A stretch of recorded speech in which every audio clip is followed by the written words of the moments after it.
சசிரேகா நாம் இந்த நாகக்கூட்டத்தில் சிக்கிக்கொண்டோம் என்று பயத்துடன் கூறினார்.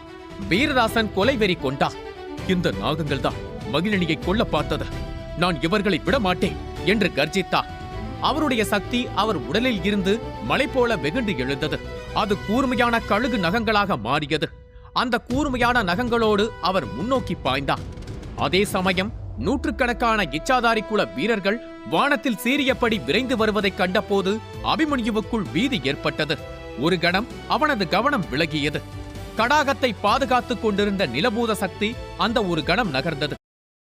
யாரும் நம்மை நெருங்க முடியாது என்று எச்சரித்தார்.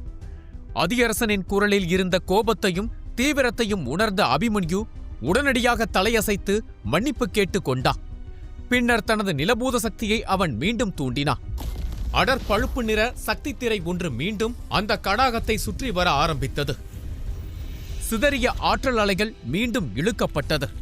கடாகம் மீண்டும் மூலிகைகளை உருவாக்க ஆரம்பித்தது. மறுபுறம் அதியரசன் மீண்டும் தனது கண்களை மூடி தனது சக்தியை இன்னும் வீரியமாக கடாகத்தை நோக்கி செலுத்திக் கொண்டிருந்தார். கடாகத்திற்குள் இருந்த 7 வண்ண மூலிகைகளும் ஒன்றாக கலக்கத் தொடங்கியது. இருப்பினும் அதியரசன் மிக கவனமாக இருந்தார். அவர் மூலிகையை இணைக்க அவசரப்படவில்லை. அவர் அவசரப்பட்டால் அனைத்தும் பாழாகிவிடும் என்று அவருக்கு தெரியும். அவர் உருவாக்கும் மாத்திரை தேவோதய மாத்திரை. அதற்கு போதுமான நேரம் கொடுக்கவில்லை என்றால் இறுதியில் அது அரைகுறையான மூலிகையாக மாறிவிடும். அதியரசன் ஒவ்வொரு துளியையும் மிக கவனமாக கையாள்வதையும் வெளியேற்றும் சக்தியின் ஒவ்வொரு அங்குலத்தையும் தனது கட்டுப்பாட்டில் அபிமன்யு கண்கள் விரிய அதையே பார்த்து கொண்டிருந்தார். ஒவ்வொரு கணமும் அவர் உருவாக்கிய மூலிகை திரவத்தின் நிறம் மாறிக்கொண்டே இருந்தது. மேலும் கடாகத்திற்கு மேலே சுழன்று கொண்டிருந்த சக்தி புயல் தீவிரமடைய ஆரம்பித்தது. அது நிஜமான புயல் போல கொஞ்சம் கொஞ்சமாக விஸ்வரூபம் எடுக்க ஆரம்பித்தது. அந்த சுழல் 50 அடி உயரத்திற்கு பெரிதாக வளர்ந்து சுற்றியுள்ள இயற்கையின் ஆற்றல்கள் அனைத்தையும் உள்ளிழுக்கத் தொடங்கியது. இதைக் கண்ட மாத்தையன் ஆத்திரத்துடன் கத்தினார். சாம்பா, என்ன செய்து கொண்டிருக்கிறாய்? அங்கு பார், அவர்கள் மூலிகையை உருவாக்கி முடிக்கப் போகிறார்கள். போய் அவனையும் அந்த வைத்தியரையும் நிறுத்து. அதுவரை நாங்கள் இந்த கிழவனை திசை திருப்புகிறோம் என்றார். மாத்தையன் போருக்கு தயாரானா. அவன் கண்களை மூடி கைகளை திறக்க அவனது சக்திகள் அனைத்தும் அவனுக்கு முன்னால் குவிந்தது. அவனது காலடியில் இருந்த ஒரு ராட்சத மரம் அதிர ஆரம்பித்தது. அது நிலத்தை பிடுங்கிக் கொண்டு வெளியே வர காத்திருந்தது. மாத்தையனின் சக்தி அதில் மழை போல கொட்ட அந்த மரம் தங்க நிறத்தில் பிரகாசிக்க துவங்கியது. மாத்தையனின் சக்தியால் அந்த மரத்தின் ஒவ்வொரு கிளையும் கத்தியைப் போல கூர்மையானதாக மாறியது. தாக்குங்கள் என்று மாத்தையன் ஆவேசமாக கர்ஜிக்க அந்த மரம் தரையில் இருந்து பிடுங்கப்பட்டு ரணதுருவரை நோக்கி 1000 கத்திகளின் படையெடுப்பைப் போல பாய துவங்கியது. தன்னை நோக்கி வரும் ராட்சத மரத்தைக் கண்ட ரணதுருவர் தனது சக்திகள் அனைத்தையும் திரட்டி அதை ஒரு பிரம்மாண்டமான முஷ்டி அச்சாக மாற்றி திருப்பி தாக்கினார். இடிபோல பாய்ந்த ரணதுருவர் தாக்குதல் எரிக்கல் போல பாய்ந்து வந்த மரத்தோடு மோதியதில் 8 திக்கும் நெருப்பும் ஆற்றலும் வெடித்தது. சுற்றியிருந்த பாறைகள் அனைத்தும் வெடித்து சிதறியது. மாத்தையன் நிலைத்தடுமாறி பின்னோக்கி பறந்தார். அந்த தருணத்தை பயன்படுத்திக் கொண்ட ரணதுருவர் தான் இருந்த இடத்திலிருந்து மறைந்து மீண்டும் கோஷிக்கு முன்னால் தரை இறங்கினார். கோஷி பசி கொண்ட புலிப்போல அதியரசன் மற்றும் அபிமன்யுவை நோக்கி பாய்ந்து சென்றார். அதை சரியாக கணித்த ரணதுருவர் அவர் பாதையை தடுத்தார். என்ன நடக்கிறது என்று கோஷி யோசிப்பதற்குள் ரணதுருவர் தனது ஆற்றல்கள் அனைத்தும் திரண்டு நின்ற ஒரு வலுவான உள்ளங்கை அச்சை கோஷியின் மார்பில் இரக்கமே இல்லாமல் இறக்கினார். பீரங்கியில் இருந்து பறக்கும் குண்டு போல கோஷி பின்னோக்கி தூக்கி எறியப்பட்டார். நல்ல வேளையாக இவர்கள் தனியாக வந்தார்கள். இவர்களுடைய தலைவன் மட்டும் வந்திருந்தால் நமது கதி இதைவிட மோசமானதாக மாறியிருக்கும் என்று ரணதுருவர் தன் மனதிற்குள் நினைத்துக் கொண்டார். இந்த குழப்பங்களுக்கு மத்தியில் சாம்பா அனைவரின் கவனத்திலிருந்தும் நழுவி மெதுவாக அபிமன்யு மற்றும் அதியரசனை அடைந்தார். அவன் முகத்தில் வஞ்சகமும் குரூரமும் புன்னகையாக பரவி இருந்தது. அவன் தனது சக்திகள் அனைத்தையும் திரட்டி ஒரு ரகசிய தாக்குதல் தொடுக்க தயாரானான். இழந்த தனது மரியாதையை மீட்டெடுக்க அபிமன்யுவை சடலமாக தனது குலத்திற்கு எடுத்து செல்ல அவன் திட்டமிட்டுக் கொண்டிருந்த வேளையில் ஒரு நொடி அவனை சுற்றி உலகம் உறைந்ததைப் போல அவனது சக்திகள் அனைத்தும் உறைய துவங்கியது. அவன் எவ்வளவு முயற்சித்தும் அவனது சக்தி கொஞ்சம் கூட நகரவில்லை. அவன் கண்கள் விரிந்தது. அவனது முகம் இருண்டது. இந்த சக்தியா? இதை நான் இதற்கு முன்பு உணர்ந்திருக்கிறேன் என்று அவனது வார்த்தைகள் தடுமாற ஆரம்பித்தது. அவனுக்கு முன்னால் ஒரு அழகான பெண் தோன்றினாள். அது மேனகா. அவளை பார்த்த சாம்பா வெறுப்புடன், அழகிய பெண்கள் எல்லாம் ஏன் இவனுக்கு உறுதுணையாக வருகிறார்கள் என்று புரியவில்லை. அப்படி அவனிடம் என்னதான் இருக்கிறது என்று கத்தினான். அவன் கத்தும்போது நட்சத்திரம் வெடிப்பதைப் போல அவனது உடலில் இருந்து ஒரு அளப்பரிய சக்தி வெடித்தது. 6 அடியில் இருந்த அவன் 40 அடி உயரமுள்ள ஒரு பிரம்மாண்டமான ராஜநாகமாக மாறினான். அந்த ராஜநாகம் விஷம் நிறைந்த தனது நாக்கை நீட்டிக்கொண்டு மேனகாவை நோக்கி அதிவேகத்தில் பாய்ந்தது. மேனகாவின் முகம் வெளிரி போனது. அவள் பவித்ரோதயின் நிலையில் இறுதிக்கட்டத்தில் இருந்தாள். அது அமரோதயின் நிலைக்கு ஒரு படி கீழேதான் என்றாலும் அந்த ஒரு படி என்பது வானத்திற்கும் பூமிக்கும் இடையிலான இடைவெளியைப் போன்றது என்பதை அவள் அறிவாள். அதனால் அவள் பற்களை கடித்தபடி தனது முழு வலிமையையும் பயன்படுத்தி ஒரே தாக்குதலில் சாம்பாவை சரிக்க திட்டமிட்டாள். அவள் மிக வேகமாக முத்திரைகளை உருவாக்கத் துவங்கினாள். அவளுடைய கண்கள் பளிங்கு கல்லைப் போல வெண்மையாக மாறின. அவள் உடல் பனிப்புயலில் சிக்கியதைப் போல வெள்ளை நிற ஒளியால் பிரகாசிக்கத் துவங்கியது. அவளுடைய தலைக்கு மேலே ஒரு பிரம்மாண்டமான பளிங்குக்கல் மனித கண் வடிவத்தில் தோன்றியது. அவள் தனது உடலின் ஒவ்வொரு அங்குலத்தில் இருக்கும் சக்தி அனைத்தையும் திரட்டி அந்த பளிங்கு கல்லிற்குள் செலுத்தினாள். அந்த பளிங்குக்கல் சூரியன் தன் ஒளிக்கதிர்களை வீசுவதைப் போல 8 திக்கும் வீசியது. அது சுற்றியுள்ள ஆற்றல் அனைத்தையும் உறிஞ்சி கூர்மையான விஷ முட்களை தன்னை சுற்றி கேடயமாக நிலைநிறுத்தியது. தாக்குங்கள் என்று மேனகா கர்ஜிக்க, அந்த 100கணக்கான முட்கள் அம்புகள் போல முன்னோக்கி பாய்ந்து அந்த ராஜநாகத்தை தாக்கி அதன் உடலை குத்தி கிழிக்க ஆரம்பித்தன. வெற்றி தன் பக்கம் வரப்போகிறது என்று அவள் மகிழ்ச்சியோடு புன்னகைக்கும் வேளையில் சாம்பா தனது விஷம் நிறைந்த மூச்சுக்காற்றை அபிமன்யுவை நோக்கி ஏவினார். அந்த விஷத்தால் நிலபூத கவசத்தை தாண்ட முடியாது என்றாலும் அதை உணராத மேனகா ஒரு நொடி திரும்பி அபிமன்யுவை பார்த்தார். அபிமன்யு செய்த அதே தவறை அவளும் செய்தார். அந்த தருணத்தை பயன்படுத்திக் கொண்ட சாம்பா தான் இருந்த இடத்தில் இருந்து மறைந்து மேனகாவுக்கு பின்னால் தோன்றினார். அவள் சுதாரிப்பதற்குள் பாறை போல இறுகியிருந்த தனது கையால் மேனகாவின் முதுகெலும்பை குறிவைத்து தாக்கினார். மேனகா முன்னோக்கி தூக்கி எறியப்பட்டாள். அவளால் அந்த வலியை தாங்க முடியவில்லை. அவளது வாயிலிருந்து ரத்தம் வடிந்தது. அதைக் கண்ட அபிமன்யுவின் கண்கள் விரிந்தது. வெட்கம் கட்ட கோழையே என்று கத்தினான். பின்னர் அவன் தன் மணிக்கட்டை வேகமாக சுழற்றினான். ஒரு பச்சை நிற நிழல் அதிவேகத்தில் மேனகாவை நோக்கி பாய்ந்தது. அந்த சமயத்தில் முன்னோக்கி பறந்த மேனகா சாம்பாவை நோக்கி அவள் தொடுத்த விஷமுட்களை நோக்கி சென்று கொண்டிருந்தாள். பாய்ந்து சென்ற பச்சை நிழல் ஒரு மாபெரும் நாகமாக உருவெடுத்து அவளை முழுதாய் சுற்றி கொண்டது. அந்த சமயத்தில் அபிமன்யு சுற்றி முற்றி பார்த்தான். எல்லா இடங்களிலும் போர்கள் நடந்து கொண்டிருந்தன. அனைவரும் தீவிரமான சண்டையில் ஈடுபட்டிருந்தனர்.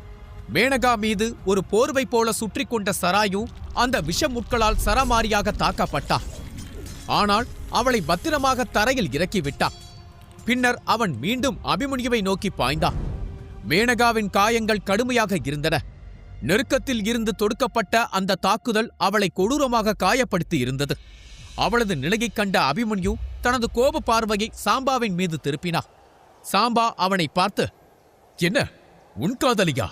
பார்க்க அழகாகத்தான் இருக்கிறாள். உனக்கு அவளை காப்பாற்ற வேண்டும் என்ற எண்ணம் வரவில்லையா? ஒருவேளை நான் அவளை தூக்கி சென்றால்தான் அந்த எண்ணம் வருமா? எனக்கு மனைவியாவதற்கான அனைத்து தகுதியும் அவளுக்கு இருக்கிறது. நீ நிச்சயமாக என் திருமணத்திற்கு வர வேண்டும் என்று சாம்பா வார்த்தைகளால் அபிமன்யுவை சீண்டிக் கொண்டே இருந்தான். அபிமன்யு தன் நிதானத்தை இழந்து அந்த கடாகத்தை விட்டுவிட்டு வர வேண்டும் என்று சாம்பா கடுமையாக முயற்சித்துக் கொண்டிருந்தான். அபிமன்யுவும் கிட்டத்தட்ட போர்க்களத்தில் குதிக்க தயாராகிவிட்டான். ஆனால் அதியரசனின் மிரட்டல் குரல் அவன் காதுகளில் கேட்டது. அதனால் பல்லை கடித்துக்கொண்டு தனது நிலபூத சக்தியை மேலும் மேலும் வலிமையாக்கினான். அவர்கள் இத்தனை நாள் இந்த மதிமங்கல காட்டில் பட்ட அனைத்து கஷ்டமும் இந்த கடாகத்தில்தான் கொதித்துக் கொண்டிருக்கிறது. அவனால் அதை விட்டுவிட்டு போக முடியாது. அந்த நேரத்தில் அவன் போர்க்களத்தை சுற்றி முற்றி பார்த்தான். சசிரேகா, வீரதாசன், ரணதூர்வர் என அனைவரும் ஆளுக்கொரு எதிரியுடன் சண்டையிட்டுக் கொண்டிருந்தனர். தன்னால் தான் இந்த சண்டை ஏற்படுகிறது என்று குற்ற உணர்ச்சியில் அபிமன்யு துடித்தான். அப்போது அதியரசனின் அமைதியான குரல் அவன் காதுகளை வந்தடைந்தது. அபிமன்யு, இவ்வளவு நேரம் நீ செய்த எல்லா உதவிகளுக்கும் நன்றி. இனி மீதியை நான் பார்த்துக் கொள்கிறேன். நீ என்னை யாரும் தாக்காமல் பார்த்து கொண்டால் போதுமானதாக இருக்கும். என்றார். அதை கேட்டவுடன் அபிமன்யு முகத்தில் புன்னகை பூத்தது. அவனது கைகள் முத்திரையை உருவாக்க ஆரம்பித்தது. அவன் தனது பிந்து சக்கர புள்ளிகளை தூண்டி ஆத்ம உருமாற்ற நுட்பத்தை செயல்படுத்தினான். அடுத்த கணமே அபிமன்யு மற்றும் சராயுவின் உடல்கள் ஒன்றிணையத் தொடங்கின. ஒரு பச்சை நிற ஒளிவட்டம் அபிமன்யுவை சூழ்ந்தது. அவனது கருவிழிகளும் பச்சை நிறத்தில் மாறின. அவன் சாம்பாவை நோக்கி பாய்ந்தான். அதே நேரத்தில் ஆத்மகங்கையை தேடி மதிமங்கல காட்டிற்குள் எண்ணற்ற குழுக்கள் காலடி எடுத்து வைக்க கழுகர் இனம் என்ற புது இனமும் காட்டிற்குள் காலடி எடுத்து வைத்தது. 5 பேர் கொண்ட அந்த குழு புயல் வேகத்தில் குதிரையை ஓட்டிக்கொண்டு மதிமங்கல காட்டின் மனித காலடி தடம் படாத இடங்களை சிதைத்துக் கொண்டு பாய்ந்து வந்தது. அந்த கூட்டத்தில் 23 வயது மதிக்கத்தக்க ஒரு இளம் வீரன் தனது வாளால் சுற்றியிருந்த மரங்களையும் செடிகளையும் வெட்டி வீசிக்கொண்டு முன்னால் வந்தான். அவனது உடலில் இருந்த வேகத்தையும் கண்ணில் இருந்த கோபத்தையும் பார்க்கும்போது அவன் வெட்ட நினைப்பது மரங்களை அல்ல என்பது தெளிவாக தெரிந்தது. அவனது குதிரையை அவன் ஓட்டிய வேகம் அவனோடு வந்த 4 வீரர்களையும் கலக்கமடைய செய்தது. அந்த 4 வீரர்களில் ஒரு இளம் பெண்ணும் இருந்தாள். அவள் வேகமாக முன்னால் வந்து அவனை பார்த்து, செழியா, ஏன் இந்த கோபம்? தலைவர் சொல்வதெல்லாம் உன் நன்மைக்கு, முட்டாள்தனமாக செயல்படாதே என்று திட்டினா. எது என் நன்மைக்கு? அந்த தாமாவை கொல்ல எனக்கு வலிமை இல்லை என்று தடுத்தது நன்மைக்கா? அந்த தாமாவின் சீடனை கொல்ல எனக்கு தகுதியில்லை என்று சொல்வது என் நன்மைக்கா? யார் அந்த சிறுவன்? 20 வயது கூட ஆகாத இளம் பாலகன் என்று ஒற்றன் கூறினான். ஆனால் அவனை கொல்ல நான் போகக்கூடாது என்று தடுக்கிறார். எனது மின்னல் சக்திகள் பூட்டப்பட்டதற்கு நானா காரணம்? அந்த சாபம் என்னை தாக்க நானா காரணம்? கழுகர் கூட்டம் கொலை செய்ய பிறந்த கூட்டம். அந்த கூட்டத்தில் பிறந்த என்னை கொலை செய்யக்கூடாது என்று தடுப்பது என்னை அவமானப்படுத்தும் செயல் என்று கத்தினா. இருந்தாலும் உன் மின்னல் சக்திகள் மீட்டெடுக்கப்படும் வரை கொஞ்சம் காத்திரு. காத்திருக்கிறேன். ஆனால் மின்னல் சக்தி மீட்டெடுக்கப்படுவதற்கு அல்ல, மின்னல் சக்தி கொண்ட ஒரு வீரனை காண எனது மின்னல் சக்தியின் முத்திரையை அகற்ற ஒரு மின்னல் வீரன் தேவை. அவனை கொன்று அவனுக்குள் இருக்கும் சக்தி மூலத்தை பிரித்தெடுத்தால் இந்த செழியனின் முத்திரை உடைக்கப்படும் என்று கர்ஜித்தான். அபிமன்யுவும் சாம்பாவும் கொலைவெறி கொண்டு ஒருவரை ஒருவர் தாக்கிக் கொண்டிருந்தனர். சாம்பா தனது சக்தி வாய்ந்த போர் நுட்பங்களில் ஒன்றை செயல்படுத்தினான். அவனது உடலில் இருந்து 10 விஷ நாகங்கள் அபிமன்யுவை நோக்கி சீறி பாய்ந்தன. அந்த நாகங்களை கண்டதும் அபிமன்யு கொஞ்சம் கூட பதற்றப்படாமல் தனது கையை காற்றில் நீட்டினான். ஒரு பிரகாசமான தங்க ஈட்டி அவன் முன்னால் தோன்றியது. அதை உறுதியாக பிடித்துக்கொண்டு தனது நிலபூத சக்தியை திரட்டி அதை அந்த தங்க ஈட்டிக்குள் அவன் செலுத்த ஆரம்பித்தான். மிக வேகமாக அந்த ஈட்டியை சுழற்றினான். ஈட்டியின் வேகத்தில் காற்று கூட அவனை நெருங்க துணியவில்லை. சில நிமிடங்களில் வானத்தில் கருமேகங்கள் திரண்டன. அபிமன்யு தனது ஈட்டியை வானை நோக்கி உயர்த்தி மீண்டும் அதே வேகத்தில் கீழே இறக்க இடி மின்னல்களைப் போல 10 பழுப்பு நிற சக்தி கோளங்கள் வானத்தில் இருந்து நிலத்தை நோக்கி பாய்ந்து வந்து அந்த 10 நாகங்களுடன் மோதின. 8 திக்கும் ஆற்றல் அலை வெடித்து இருவரும் பின்னோக்கி பறந்தனர். அபிமன்யுவின் பலத்தைக் கண்டு சாம்பா திகைத்து நின்றான். ஆனால் அபிமன்யுவின் கையில் இருந்த ஈட்டியைக் கண்டு மேனகா திகைத்து நின்றான். இது தெய்வீக ஆயுதமாயிற்றே, இது எப்படி இவன் கையில் என்று அவள் மிரண்டு போனாள். மேனகாவின் கடககால குலத்தில் இதுவரை ஒரு பெண் தலைவர்கள் கூட இருந்தது இல்லை. ஆண் வாரிசுகள் மட்டுமே தலைவராக மாறுவார்கள். மேனகாவிற்கு தனது குலத்திற்கு தலைவராக மாற வேண்டும் என்ற ஆசை. ஆனால் வத்சலாவின் துவாரக குலத்தில் நடப்பதைப் போல சுயம்வரம் போட்டி எதுவும் கடககால குலத்தில் நடப்பது இல்லை. இருந்தாலும் தலைவர் இருக்கையை பிடிக்க வேண்டும் என்று அவள் துடித்துக் கொண்டிருந்தாள். அதனால் அவள் கடுமையாக உழைத்து கடககால குலத்தில் யாராலும் தோற்கடிக்க முடியாத சக்தி வாய்ந்த வீரராக மாறினார். அதற்காக அடுத்த இளம் செயல் தலைவராக மேனகாதான் வருவாள் என்று அனைவரும் கிசுகிசுக்க ஆரம்பித்தனர். ஆனால் அது மேனகாவிற்கு போதாது. அவளுக்கு தலைவர் இருக்கையை பிடிக்க வேண்டும். முதலில் பலத்தால் அதை பிடிக்க நினைத்தாள். அது முடியாத பட்சத்தில் புத்திசாலித்தனத்தால் அதை பிடிக்க நினைத்தாள். அதற்காக கடககால வரலாற்று புத்தகங்களை அவள் புரட்டி பார்க்க ஆரம்பித்தாள். கடககால குல சரித்திரத்தில் இப்படி ஏதாவது நடந்திருக்கிறதா என்று அவள் ஆராய்ந்தாள். சரியாக 110 வருடத்திற்கு முன்னர் 21 நாட்கள் மட்டும் ஒரே ஒரு பெண் தலைவர் கடககால குலத்தின் தலைவராக இருந்திருக்கிறார். பெண் தலைவரே இல்லாத கடககால குழுவிற்கு அவள் பெண் தலைவராக காரணம் உலகின் தெய்வீக சக்தி கொண்ட கடவுளின் ஆயுதமாக கருதப்படும் விஸ்வகாண்டீபம் என்ற வில்லை அவள் கண்டறிந்து தன் குலத்திற்காக எடுத்து வந்தான். அதன் மூலம்தான் கடககால குலம் உலகம் முழுவதும் புகழ் பெற்றது. அதை படித்ததும் ஆர்வம் கொண்ட மேனகா கடவுள்கள் பயன்படுத்திய மற்ற ஆயுதங்களை தேட ஆரம்பித்தாள். அப்படி அவள் தேடிய புத்தகங்களில் அபிமன்யு கையில் இருக்கும் ஈட்டியை ஒத்த ஒரு ஆயுதத்தை கண்டாள். அது பசுபத்திர ஈட்டி என்று அழைக்கப்பட்டது. ஆனால் அது அபிமன்யுவின் ஈட்டியை விட உயரமாக இருந்தது. அபிமன்யுவின் ஈட்டி பசுபத்திர ஈட்டியுடைய பிரதிகளின் ஒன்றாக இருக்கலாம் என்று மேனகா கணித்தாள். ஆயுத பிரதிகள் என்பது அடிக்கடி தோன்றக்கூடிய ஒன்றுதான். அது சக்தி வாய்ந்த வீரர்களின் கையில் இருக்கும். அந்த ஆயுத பிரதிகளில் சிறப்பம்சமே அதற்குள் உண்மையான கடவுளின் ஆயுதத்தை கண்டடைவதற்கான ரகசியம் பதிந்திருக்கும். பசுபத்திர ஈட்டியை அடைய அபிமன்யுவின் ஈட்டி தனக்கு முக்கிய உதவியாக இருக்கலாம் என்று மேனகா உடனே புரிந்து கொண்டாள். அவள் பார்வை அவன் கையில் இருந்த தங்க ஈட்டியில் ஆழமாக பதிந்தது. அதை மீண்டும் மீண்டும் கூர்மையாக ஆராய்ந்தாள். அந்த ஈட்டி சாதாரண ஆயுதம் இல்லை என்பது அவளுக்கு ஒரு நொடியில் தெளிவானது. ஒரு தெய்வீக மிருகத்தின் சக்தி ரத்தினத்தை பயன்படுத்தி உருவாக்கப்பட்ட ஆயுதம் அது. சக்தி வாய்ந்த பிரிவைச் சேர்ந்தவளான மேனகாவால் அதில் பதிக்கப்பட்ட கல்லை உடனடியாக அடையாளம் கண்டு கொள்ள முடிந்தது. அது ஒரு மின்னல் ரத்தினக்கல். அந்த உண்மை அவள் மனதை உலுக்கியது. அத்தகைய கற்கள் மிகவும் அரிதானவை. சைத்திரேய நிலையை அடைந்த ஒரு மிருகத்தால் மட்டுமே உருவாகக்கூடிய ரத்தினம் அது. அப்படி ஒரு ஈட்டி ஒரு சாதாரண சிறுவனின் கைகளில் இருப்பதைக் கண்ட அந்த தருணத்தில் மேனகாவின் உள்ளம் திடீரென உறைந்தது. அவள் கண்களில் அதிர்ச்சியும் சந்தேகமும் ஒன்றாக மின்னியது. இந்த சிறுவன் அவன் சாதாரணவன் இல்லை என்று முணுமுணுத்த மேனகாவின் உள்ளத்தில் அந்த நொடியிலேயே பொறாமை எரிந்தது. ஆனால் அதைவிட அதிகமாக அவளை தலைகுனிய வைத்தது வேறு ஒன்று. அபிமன்யுவின் தாக்குதல். தன்னை விட பல மடங்கு வலிமையான சாம்பாவை அவன் எந்த சிரமமும் இல்லாமல் நேருக்கு நேர் எதிர்கொள்வதை பார்த்த மேனகாவின் மனம் அதை ஏற்க மறுத்தது. இதே சாம்பாவால் தான் சில நொடிகளுக்கு முன்பு அவள் அவமானமாக தூக்கி எறியப்பட்டிருந்தாள். அந்த நினைவு அவள் உள்ளத்தை மீண்டும் குத்தியது. கோபமும் தாழ்வு உணர்ச்சியும் ஒரே நேரத்தில் அவள் இதயத்தை இறுக்கின. அப்போது போர்க்களத்தில் ஒரு பயங்கரமான குரல் எதிரொலித்தது. சாம்பா, ஒரு சாதாரண வீரனை தோற்கடிக்க உனக்கு ஏன் இவ்வளவு நேரம் எடுக்கிறது? அந்த குரலில் மறைந்திருந்த கோபத்தை உணர்ந்த சாம்பா கோபத்துடன் தனது சக்திகள் அனைத்தையும் திரட்டத் துவங்கினார். சில நொடிகளில் அந்த சக்தி இறுகி ஒரு கூர்மையான ஈட்டியாக மாறியது. ஒருபுறம் அபிமன்யுவின் ஈட்டி தங்க நிறத்தில் தீப்போல் பிரகாசித்தது. மறுபுறம் சாம்பாவின் ஈட்டி கருப்பு இருளில் ஜொலித்தது. அதன் நடுவில் பதிக்கப்பட்டிருந்த பச்சை நிற விஷக்கல் உயிர் கொண்டது போல ஒளிர்ந்தது. அதை பார்த்த அபிமன்யு ஏளனமாக சிரித்துவிட்டு, என்ன ஆயிற்று?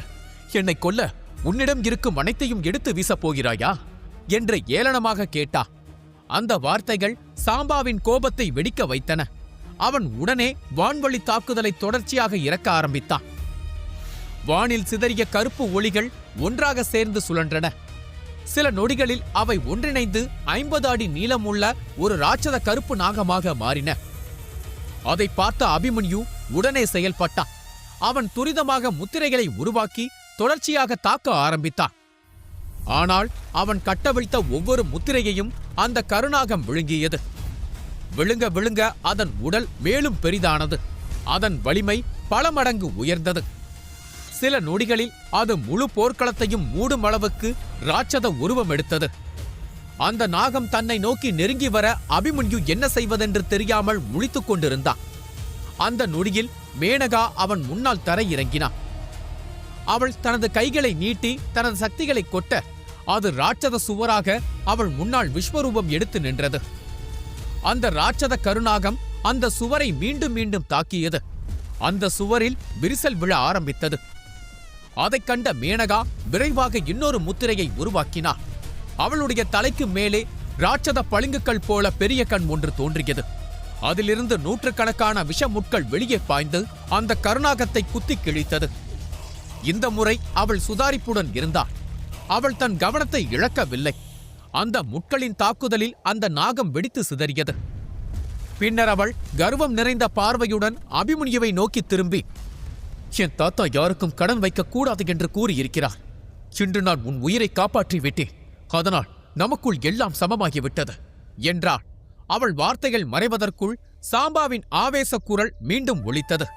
பெண்ணே, உன்னை உயிருடன் விட்டது என் தவறுதான் என்று கர்ஜித்தா.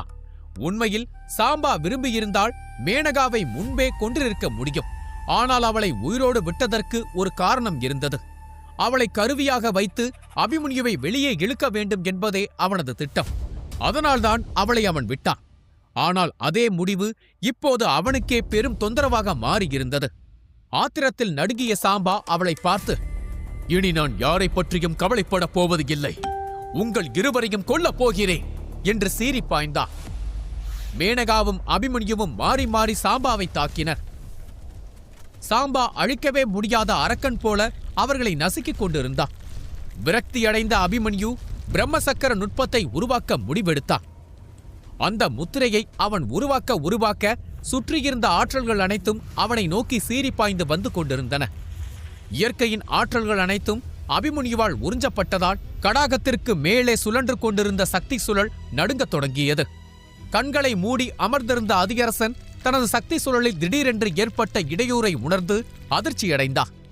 ஆனால் இதை அறியாத அபிமன்யு தொடர்ந்து இயற்கை ஆற்றலை உறிஞ்சி தனது முத்திரையை வலுப்படுத்தினான். விரைவில் அபரிமிதமான சக்தி அவனது உடலில் இருந்து வெளியேறி அவன் கைகளை சுற்றி திரண்டு நின்றது. ஒரே அடியில் சாம்பாவை கடுமையாக காயப்படுத்த வேண்டும் என்பதை அபிமன்யு அறிந்திருந்தான். இல்லையென்றால் அவனது நிலைமை மோசமாகிவிடும். வானத்தில் கருமேகங்கள் வெடிக்க ஆரம்பித்தன. அவனது கைகளுக்கு இடையே சுழன்று கொண்டிருந்த சக்தி கோலம் மேலும் மேலும் வலுவாகிக் கொண்டிருந்தது. வானத்தில் இடைவிடாத மின்னல்கள் வெடித்து அது அபிமன்யுவின் கைகள் இருந்த சக்தி கோலத்தில் குவிந்தது. அங்கிருந்த யாராலும் முத்திரைகளை உருவாக்க முடியவில்லை. அனைத்து ஆற்றலும் ஒரு மையத்தை நோக்கி இழுக்கப்படுவதை உணர்ந்த அனைவரும் திரும்பி பார்த்தனர். ரணதுருவர் கூட அதைக் கண்டு அதிர்ச்சியடைந்தார். அவர் விரைவாக அவனை நோக்கி செல்ல நினைத்தார். ஆனால் கோஷியும் மாத்தையனும் அவரை நகர விடாமல் தடுத்தனர். மின்னல்கள் அனைத்தும் அவனது கைகளில் நிலை பெற்ற போது அபிமன்யுவின் உடல் நடுங்க ஆரம்பித்தது. அவனது முகம் வெளிரி போனது. அவனது கைகள் நடுங்கத் தொடங்கின. ஆனாலும் அவன் நிறுத்தவில்லை. அவன் வானத்தை பார்த்து விடாப்பிடியுடன், இன்னும் கொஞ்சம், இன்னும் கொஞ்சம் என்று அந்த சக்தியை பெரிதாக்கிக் கொண்டே இருந்தான். மேகங்கள் மேலும் இருண்டன. கருப்பு மின்னல் மேலும் மேலும் தோன்ற ஆரம்பித்தது. சாம்பாவுடன் போராடிக் கொண்டிருந்த மேனகா கோபத்துடன் கத்தினா, ஏய், நீ உன் பெருமையை காட்டி முடித்து விட்டாள், வந்து எனக்கு உதவு, இந்த கிழவனை என்னால் தனியாக சமாளிக்க முடியாத என்று கத்தினாள். ஆனால் அபிமன்யு அவளை முற்றிலும் புறக்கணித்துவிட்டு தனது முத்திரையை உருவாக்குவதில் மும்முரமாக ஈடுபட்டிருந்தான். தன் கைகளுக்கு மேலே மிதந்து கொண்டிருந்த வெள்ளிவட்ட சக்கரத்தை பார்த்தபோது அவனது வெளிரிய முகத்தில் ஒரு கொடூரமான புன்னகை தோன்றியது. இதைக் கண்டதும் சாம்பாவின் கண்களில் இறுதியாக பயம் தோன்றியது. அவன் அந்த விசித்திரமான பிரம்மசக்கர நுட்பத்தை அடையாளம் கண்டு கொண்டான். அதுதான் முன்பு ஒரே அடியில் நாகவளைய முத்திரையை சிதறடித்தது. விரக்தியடைந்த சாம்பா அபிமன்யுவை தடுப்பதற்காக மேனகாவை ஈவு இரக்கமின்றி தாக்கத் தொடங்கினான். மேனகா அவனது இடைவிடாத தாக்குதலிலிருந்து தப்பிக்க போராடினான். அவளது தலைக்கு மேல் மிதந்த திருநேத்திர கண்ணின் ஒளி மங்கத் தொடங்கியது. நான் முன்பு உன்னை விட்டுவிட்டேன், ஆனால் இப்போது நான் உன்னை விடுவதாயில்லை. உன் மரணம் என் கையில்தான் என்று கர்ஜித்தான். அவன் மீண்டும் தாக்குவதற்குள் வானில் ஒரு இடி முழக்கம் எதிரொலித்தது. கருப்பு மின்னல் மேகங்களை கிழித்துக் கொண்டு வந்து பிரம்மசக்கரத்துடன் ஒன்றிணைந்து மிக வேகமாக சுழல ஆரம்பித்தது. பயந்து போன சாம்பா, தலைவரே, என்னை காப்பாற்றுங்கள் என்று கத்தினார். சாம்பா ஏற்கனவே அவர்கள் குலத்தலைவரிடம் அபிமன்யுவை பற்றி தெளிவாக கூறியிருந்தார். அதனால் தேவோதய மாத்திரையை உருவாக்குவதற்குள் அபிமன்யுவை கொல்லுமாறு அவனது தலைவர் அவனுக்கு கட்டளையிட்டிருந்தார். ஆனால் சாம்பா அவனை கொல்வதற்குள் அவன் சாம்பாவை கொன்று விடுவான் என்று தோன்றியது. சாம்பாவின் கூக்குரல்கள் அபிமன்யுவுக்கு ஒரு பொருட்டாகவே இருக்கவில்லை. அமரோதய வீரனால் கூட காயமின்றி தப்பிக்க முடியாத சக்தியை சுமந்து நிற்கும் பிரம்ம சக்கரத்தை அபிமன்யு சாம்பாவை நோக்கி எறிந்தான். அந்த சக்கரம் ஒரு கணத்தில் சாம்பாவை அடைந்தது. பீதியடைந்த சாம்பா தன் முழு சக்தியையும் வெளிப்படுத்தி அந்த தாக்குதலை எதிர்கொள்ள ஒரு பிரம்மாண்டமான ராஜநாகத்தை தனக்கு முன்னால் கேடயமாக நிறுத்தினான். அந்த இரண்டு பேரழிவு சக்திகளும் முழு பலத்துடன் நேருக்கு நேர் மோதிக்கொண்டன. மதிமங்கல காட்டிற்குள் நுழைந்த கழுகர் கூட்டத்திற்கு ஆத்மகங்கையை பற்றியோ அதை அடைய கூடியிருக்கும் குழுக்கள் பற்றியோ தெரியாது. அதனால் அவர்கள் காட்டின் போக்கில் நடந்து போய்க் கொண்டிருந்தனர். செழியனின் கோபத்தை அவனது தோழி தணிக்க முயன்றார். செழியா, உன் கோபத்தை கட்டுப்படுத்த. மாமா என்றைக்குமே உன்னை குறைத்து எடை போட மாட்டார். அந்த தாமாவை கொல்ல வேண்டும் என்று உன் குடும்பத்தை சேர்ந்த ஒவ்வொருவரும் சபதம் எடுத்து இருப்பது எனக்கு தெரியும். ஆனால் அதற்கு நீ வளர வேண்டும். செழியன் அவனது தோழியை பார்த்து, சுமித்ரா, அந்த தாமாவை கொல்வது மட்டும் என் நோக்கம் இல்லை. அவனுக்கு விசுவாசமானவர்கள், அவனுக்கு நெருக்கமானவர்கள், அவனை சுற்றி இருப்பவர்கள் அனைவரையும் அழிப்பதே என் உண்மையான நோக்கம். தாமா சீடராக ஏற்க வாய்ப்புள்ளது என்று தெரிந்த அந்த 5 பேருக்கும் நான் நேரடியாக சவால் விட்டேன். அவர்களுடன் ஒன்றன் பின் ஒன்றாக சண்டையிட்டேன். இப்போது அவர்கள் அனைவரும் படுக்கையிலேயே எழ முடியாத நிலையில் கிடக்கிறார்கள். அவர்களது பிரம்மக்கலை பயணத்தையே நான் நிறுத்தி வைத்திருக்கிறேன். என் தாத்தாவிற்கும் தாமாவிற்குமான பகையை முழுமையாக முடிவுக்கு கொண்டு வரப் போவது நான் தான். வெறும் சீடராக மாற வாய்ப்புள்ளவர்களுக்கே நான் சவால் விட்டவன்.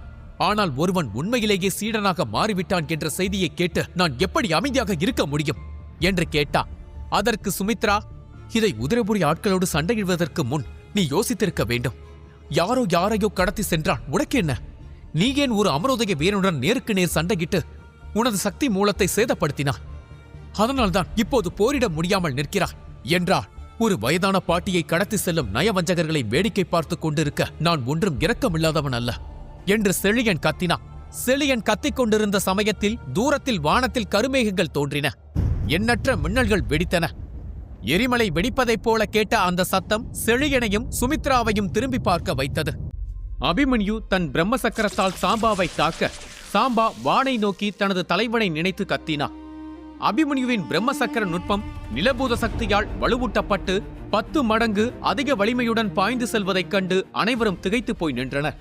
பிரம்ம சக்கர நுட்பத்திற்குள் பொதிந்திருந்த அசுரத்தனமான ஆற்றல் அங்கிருந்த அனைத்து வீரர்களின் கவனத்தையும் ஈர்த்தது. அந்த தாக்குதலுக்குள் மறைந்திருக்கும் பயங்கரமான சக்தியை அங்கிருக்கும் அனைவராலும் உணர முடிந்தது. அது சாம்பாவின் மார்பை நோக்கி மோதியது.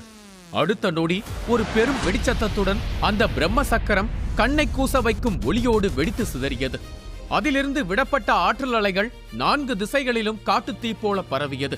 ஓடுங்கள், ஓடுங்கள், இந்த நெருப்பு நம்மை சுட்டெரித்து விடும் என்று அலறியபடியே அங்கிருந்த வீரர்களில் பலர் போர்க்களத்தை கைவிட்டு பயத்தில் பின்னோக்கி ஓடினர்.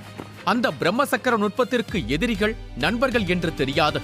அது வெடித்தால் அனைவரையும் காயப்படுத்தும். அதனால் ரணதுருவர் நிழலாக மாறி மின்னல் வேகத்தில் மேனகாவின் அருகில் தோன்றினார். அவருக்கு ஒரு விஷயம் தெளிவாக புரிந்தது. இந்த சக்தி அலைகள் மேனகாவை தாக்கினால் அவள் படுகாயமடைவது உறுதி. அதனால் அந்த பிரம்மசக்கர தாக்குதல்கள் அவளை நெருங்குவதற்கு முன்பு அவர் அவளை சுற்றி ஒரு சக்தி சுவரை கட்டமைத்தார். ஆனால் அவரையே அதிர்ச்சியளிக்க வைத்த விஷயம் என்னவென்றால், அந்த அதிர்ச்சி அலைகள் அந்த சுவற்றின் மீது மோதிய சமயத்தில் அந்த பெருஞ்சுவர் வெடித்து சிதறிவிடும் அளவுக்கு அதிரத் தொடங்கியது. அதன் மீது மெல்லிய விரிசல்கள் தோன்ற ஆரம்பித்தன. தாத்தா, சுவர் உடைகிறது என்று மேனகா பதற்றத்துடன் கத்தினார். இதை பார்த்த ரணதுருவர் மிக பதற்றத்துடன் திரும்பி அபிமன்யுவை பார்த்தார். யார் இவன்? இவன் எங்கிருந்து வந்தா? இவனுக்கு எப்படி இவ்வளவு சக்தி இருக்கிறது? எனக்கே இந்த தாக்குதலை கண்டு லேசான அச்சம் ஏற்படுகிறது. ஆனால் இவன் எந்தவித சலனமும் இன்றி தாக்குதலை இறக்குகிறான். உண்மையில் இவன் எந்த பிரிவைச் சேர்ந்தவன் என்று ரணதுருவர் அடுக்கடுக்காக கேள்விகளை கேட்டார். வானத்தில் நிலபூத சக்தியால் சூழப்பட்டு நின்ற அபிமன்யுவை அவர் அண்ணாந்து பார்த்தார். அவர் சொல்வதை கேட்ட மேனகா தீவிரமான குரலில், தாத்தா, அந்த தாக்குதலில் சாம்பா இறந்திருப்பானா என்று கேட்டார். அதற்கு ரணதுருவர், இங்கே பார் மேனகா, அந்த தாக்குதலுக்குள் இருந்த சக்தி நான் கணித்ததை விட அதிகமாக இருக்கிறது. நான் அதன் அருகில் இருந்திருந்தால் காயமின்றி தப்பியிருக்க முடியாது.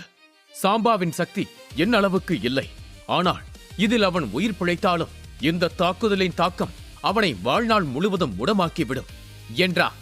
பின்னர் மீண்டும் யோசித்துவிட்டு மேனகாவை பார்த்து, இது குறித்து என்னால் உறுதியாக எதையும் சொல்ல முடியாது. ஆனால் அபிமன்யு எதிர்காலம் குறித்து என்னால் ஒன்றை கூற முடியும். அவன் தொடர்ச்சியாக 2 நாகங்களை கொன்றுவிட்டால் அவர்கள் அவனை விடமாட்டார்கள் என்றார். உடனே மேனகா, சாம்பா அவன் தலைவனை அழைத்தானே, அவன் வந்தால் என்ன ஆகும் என்று கேட்டார். அவர்கள் புது தலைவரை பற்றி எனக்கு தெரியாது. ஆனால் பழைய தலைவருடன் நான் போரிட்டு இருக்கிறேன். உண்மையில் என் வாழ்க்கையில் இரத்த வெறி கொண்ட சிலரை மட்டுமே நான் பார்த்திருக்கிறேன். அதில் அவரும் ஒருவர்.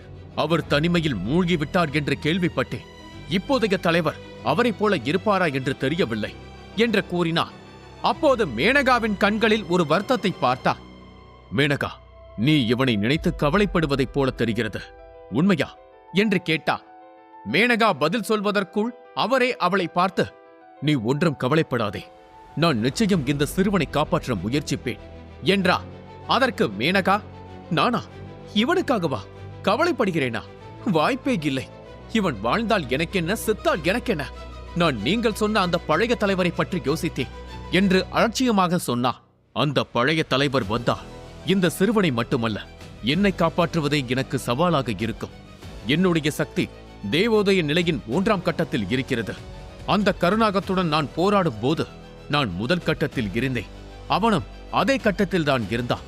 இத்தனை வருடங்களுக்கு பிறகு என் சக்தி 2 நிலைகளை மட்டுமே உயர்ந்துள்ளது. ஆனால் அவன் என்னை விட உயரத்திற்கு சென்றிருப்பான். ஏனென்றால் இந்த பனிப்பள்ளத்தாக்கில் பல ரகசியங்கள் உள்ளன. மிக அதிவேகத்தில் சக்தியை அதிகரிக்கக்கூடிய ரகசியங்கள் மறைந்துள்ளன.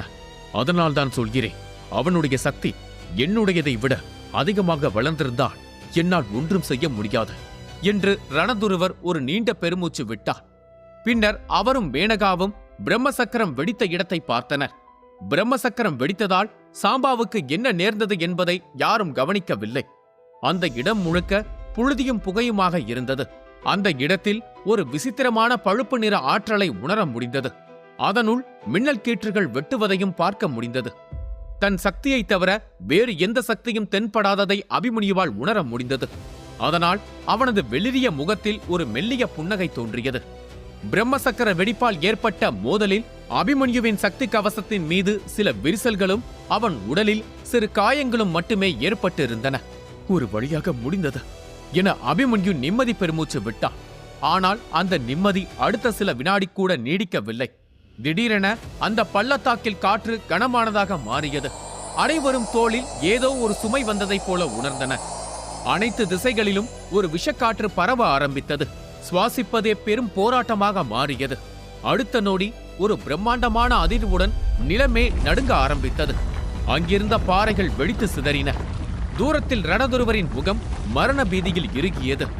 மேனகா பதற்றத்துடன், தாத்தா, இது என்ன என கேட்பதற்கு முன்பே புகை மண்டலத்தின் நடுவே அந்த உருவம் தெரிந்தது. பாதி மனிதன் பாதி நாகம் என விகாரமாகவும் கம்பீரமாகவும் நின்று இருந்தது அந்த உருவம். அதன் கண்கள் கனலாக எரிய அந்த மனித நாகத்தின் குரல் இடி முழக்கமாய் எதிரொலித்தது.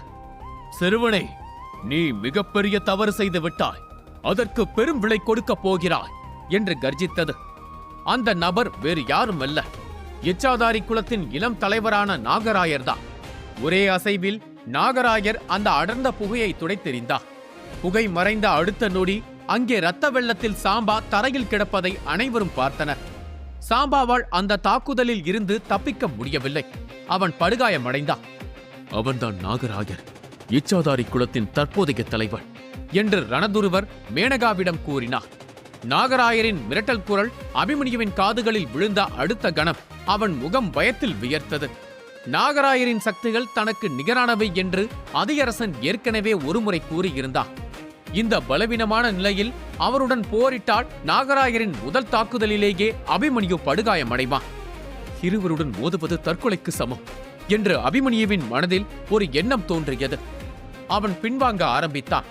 ஆனால் அபிமன்யுவின் அசைவை நாகராயர் உடனடியாக புரிந்து கொண்டார். அவர் ஏற்கனவே தன் சக்திகளால் அபிமன்யுவை 4 திசைகளிலும் சுற்றி வளைத்திருந்தார். சண்டையிடுவதை தவிர அபிமன்யுவுக்கு வேறு வழி இல்லை. சிறுவனை, தப்பிக்க வழி இல்லை என்று நாகராயர் கோபத்துடன் கூறினார். இதை சொன்ன மாத்திரத்தில் நாகராயரிடமிருந்து அணையை உடைத்த வெள்ளம் போல சக்தி வெடித்து கிளம்பியது. 10க்கும் மேற்பட்ட கருநாகங்கள் பாய்ந்து வந்து அபிமன்யுவை எல்லா பக்கங்களிலிருந்தும் சூழ்ந்து கொண்டன. அபிமன்யுவின் மீது ஏவப்படும் தாக்குதலின் தீவிரத்தை உணர்ந்த சசிரேகாவும் வீரதாசனும் இந்நேரத்தில் அவனுக்கு துணையாக நிற்பது மிகப்பெரிய உதவியாக இருக்கும் என உணர்ந்து மின்னல் வேகத்தில் அவனை நோக்கி விரைந்தனர். ஆனால் திடீரென அவர்கள் முன்னால் 2 மூத்தவர்கள் திடீரென தோன்றி பாதையை முற்றிலும் அடைத்தனர். அவர்களின் ஒருவர் சசிரேகாவையும் வீரதாசனையும் கூர்மையாக பார்த்து, துவாரக பிரிவின் இளவரசியே, வபகந்தர் பிரிவின் மூத்தவரே, இங்கு இருந்து விலகி விடுங்கள். இந்த போரில் நீங்கள் கால் வைத்தால் உங்கள் 2 பிரிவுகளும் எங்கள் பகைக்குள் இழுக்கப்படும் என்று குளிர்ந்த குரலில் எச்சரித்தார். அந்த வார்த்தைகள் முடிவதற்குள் 2 மூத்தவர்களும் தங்கள் உடலில் இருந்து சக்தியை வெளியிடத் தொடங்கினர். வபகந்தர் பிரிவை தாக்கும் தகுதி உங்களுக்கு இல்லை. அதனால் என் பிரிவை பற்றி கவலைப்பட வேண்டிய அவசியமே இல்லை. வீரதாசனின் குரல் போர்க்களம் முழுவதும் எதிரொலித்தது. அடுத்த கணமே அவர் உடலில் இருந்து சக்தி வெடித்து வெளியேறியது. காற்று குலுங்கியது, தரை நடுங்கியது. எந்த தயக்கமும் இல்லாமல் அவன் நேராக போரில் பாய்ந்தான். அதே நேரத்தில் சசிரேகாவின் கண்கள் கோபத்தில் கருமையாக மாறின. ஒரு நொடிக்கும் யோசிக்காமல் தன்னை வழிமறித்தவனை நோக்கி அவள் சீறி பாய்ந்தாள். நால்வரின் சக்திகள் நேருக்கு நேர் மோதிய கணம் போர்க்களத்தை கிழித்துக் கொண்டு ஒரு பயங்கரமான வெடிப்பு முழங்கியது. கருநாகங்களால் சூழப்பட்ட அபிமன்யு ஒரு கணம் நின்றான். அவன் பார்வை 8 திசைகளிலும் பாய்ந்தது. சுற்றி நின்று இருந்த கருநாகங்களின் சக்தி ஓட்டம், தாக்கும் திசை, வேகம் அனைத்தையும் அவன் ஒரே நேரத்தில் கணக்கிட்டான். அந்த காட்சியை பார்த்த ரணதுருவர் அதிர்ந்து நின்றார். இந்த சிறுவன் யார்? இந்த சக்தி நான் முன்பும் பார்த்திருக்கிறேன் என்று அவர் மனதில் ஒரு சந்தேகம் எழுந்தது. அபிமன்யுவின் சக்தியில் ஏதோ மறைந்த ரகசியம் இருப்பதை அவர் உணர்ந்தார். அந்த ரகசியத்தை தெரிந்து கொள்ள வேண்டும் என்ற எண்ணம் அவரை முன்னே தள்ளியது. அபிமன்யுவின் பக்கம் நகர அவர் காலெடுத்து வைத்த அதே நொடி மாத்தையனும் கோஷியும் மின்னல் வேகத்தில் வந்து அவரின் முன்னே நின்று வழியை மறித்தனர். ரணதுருவரின் பார்வை கடுமையாக மாறியது. நீங்கள் இருவரும் மரணத்தையே தேடி வந்திருக்கிறீர்கள் என்று அவர் இடியென கர்ஜித்தார். அடுத்த நொடியே அவர் திரும்பி அபிமன்யுவை பார்த்தார். சிறுவனே, உன் வேலையை நீ செய். இங்கே உள்ள தடையை நான் அகற்றுகிறேன் என்று கனமான குரலில் சொன்னார். அந்த வார்த்தைகள் முடிவதற்குள் ரணதுருவர் முழு பலத்துடன் முன்னே பாய்ந்து மாத்தையனையும் கோஷியையும் நேருக்கு நேர் தாக்கினார். போர் மீண்டும் எல்லா பக்கங்களிலும் வெடித்தது. அந்த குழப்பத்துக்குள் அபிமன்யு நின்றான். உதவியை எதிர்பார்க்காமல் தன் போரை தானே முடிக்க வேண்டும் என்ற உறுதி அவன் கண்களில் மின்னியது. அவனை சுற்றி வளைத்திருந்த கருநாகங்களை எதிர்த்து போராடிக்கொண்டே தூரத்தில் நின்றபடி போர்க்களத்தை உற்று பார்த்து கொண்டிருந்த 8 வலிமையான நபர்களை அபிமன்யு கவனித்தார். அவர்கள் உதிரபுரி சாம்ராஜ்யத்தை சேர்ந்தவர்கள். அவர்களின் ஒருவன் அபிமன்யுவின் நிலையை பார்த்து ஏளனமாக சிரித்தார். பின்னர் அருகில் இருந்த மூத்தவர்களை பார்த்து, மூத்தவரே, இவனுக்காகவா நாம் இவ்வளவு தூரம் வந்தோம்? நமக்கு முன்னரே இன்னொருவர் இவனை சடலமாக்கி விடுவார் போல என்று அவன் ஏளனமாக சிரித்தபடி சொன்னார். அதை கேட்ட அந்த மூத்தவர் உடனே அவனை நோக்கி திரும்பினார். அவசரப்படாதே என்று கனமான குரலில் சொன்னவர், அவனது ஒவ்வொரு நகர்வையும் கவனி. அவன் கண்களில் தோல்வி இல்லை. இப்படிப்பட்டவன் இருக்கும் வரை போர் எந்த நொடியில் வேண்டுமானாலும் திரும்பலாம் என்று எச்சரித்தார். இந்த தருணத்தில் அதியரசன் பவராகி வர்ணவஜ்ர மாத்திரையை தயாரிப்பதில் முழுமையாக மூழ்கியிருந்தார். அதனால் அவர் விரும்பினாலும் இப்போது போரில் இறங்க முடியாத நிலை. அதே நேரத்தில் நாகராயரின் ஆவேசமான குரல் அபிமன்யுவின் காதுகளில் மீண்டும் இடியென முழங்கியது. சிறுவனே, இன்று உனக்கு யார் உதவ வருகிறார்கள் என்று நான் பார்க்கிறேன். அதை சொல்லிய உடனே நாகராயர் இன்னும் அதிக சக்தியை வெளியிட்டார். அந்த 10 நாகங்களின் உடலில் இருந்து கருப்பு ஆற்றல் வெடித்து வெளியேறியது. அவர்களின் வலிமை பல மடங்கு உயர்ந்தது. அடுத்த நொடியில் அபிமன்யுவின் மீது அழுத்தம் கனமான சுமை போல இறங்கியது. எல்லா திசைகளிலும் ஆபத்து நெருங்கி வந்தது. ஆனாலும் அபிமன்யு கையில் இன்னும் ஒரு வித்தை இருந்தது. அது உதிரபுரி சாம்ராஜ்யத்தின் வேதாள குலத்துக்கே சொந்தமான ரகசிய வித்தை. அதை பயன்படுத்தினால் அவனது சக்தி உடனே உயர்ந்துவிடும். ஆனால் அதே நேரத்தில் உதிரபுரி சாம்ராஜ்யத்தின் கவனமும் அவன் மீது விழும். அப்படி நடந்தால் இப்போதைய போரை விட பல மடங்கு பெரிய ஆபத்து அவனை சூழும் என்பதை அபிமன்யு நன்றாக அறிந்திருந்தான். இன்னும் வலிமையான எதிரிகளின் கவனத்தை தன் பக்கம் ஈர்க்க விரும்பாத அபிமன்யு ஒரு நொடி நிதானமாக மூச்சை இழுத்தான். பின்னர் அவன் கண்களில் ஒரு தீர்மானம் மின்னியது. பின்னால் அடியெடுத்து வைப்பது என் இயல்பு இல்லை என்று அவன் மனதில் உறுதி செய்தான். அவன் நிமிர்ந்து நாகராயரை நேராக பார்த்து கனமான குரலில், நாகராயரே, இந்த போரின் முடிவு உங்களுக்கே சாதகமாக இருக்கும் என்று எண்ணினால் அதுவே உங்கள் முதல் தவறான கணிப்பு. இந்த வெற்றி உங்களுக்கு அவ்வளவு எளிதாக கிடைக்காது என்று உறுதியாக சொன்னான். அடுத்த நொடியே தன்னிடம் எஞ்சியிருந்த சக்தியையும் ஒன்றாக திரட்டி தனது இறுதி தாக்குதலுக்கான முத்திரையை உருவாக்கத் தொடங்கினான். அவன் உடலை சுற்றி ஆற்றல் அலைகள் மெதுவாக எழுந்தன. அதை பார்த்த நாகராயரின் முகத்தில் ஒரு நயவஞ்சக புன்னகை தெரிந்தது. வா, உன் சக்தியை எல்லாம் வெளியே விடு, அதுதான் நான் எதிர்பார்த்தது என மனதுக்குள் நினைத்து சிரித்துக் கொண்டான். உண்மையில் நாகராயர் அபிமன்யுவை உடனடியாக கொல்ல விரும்பவில்லை. அவனை உயிருடன் கைப்பற்றி உடலையும் மனதையும் சிதைக்கும் வேதனையில் தள்ளி மெதுவாக முடிவுக்கு கொண்டு செல்லவே அவர் திட்டமிட்டிருந்தார். அதற்கு காரணம் அபிமன்யுவிடம் இருந்த நிலபூத சக்தி. அபிமன்யு உயிரிழந்த அடுத்த நொடியே அந்த சக்தியும் முழுவதுமாக மறைந்துவிடும். அதனால்தான் நாகராயர் அவனை உயிரோடு வைத்திருக்க விரும்பினார். அபிமன்யுவை படிப்படியாக பலவீனப்படுத்தி அவனது சக்திகளை சுரண்டி வற்ற செய்ய வேண்டும் என்பதே அவரது உண்மையான திட்டம். அந்த நிலைக்கு வந்த பிறகு நிலபூத சக்தியை அவனிடமிருந்து பிரித்தெடுப்பது நாகராயருக்கு எளிதாகிவிடும். இப்போதே அந்த திட்டம் செயல்படத் தொடங்கி இருந்தது. இந்த தாக்குதலின் மூலம் அபிமன்யு தன்னிடம் மீதமிருந்த கடைசி சக்தியையும் பயன்படுத்தி விடுவான் என்று நாகராயர் கணக்கிட்டிருந்தார். நாகராயர் அமரோதய நிலையின் உச்சத்தில் இருந்தார்.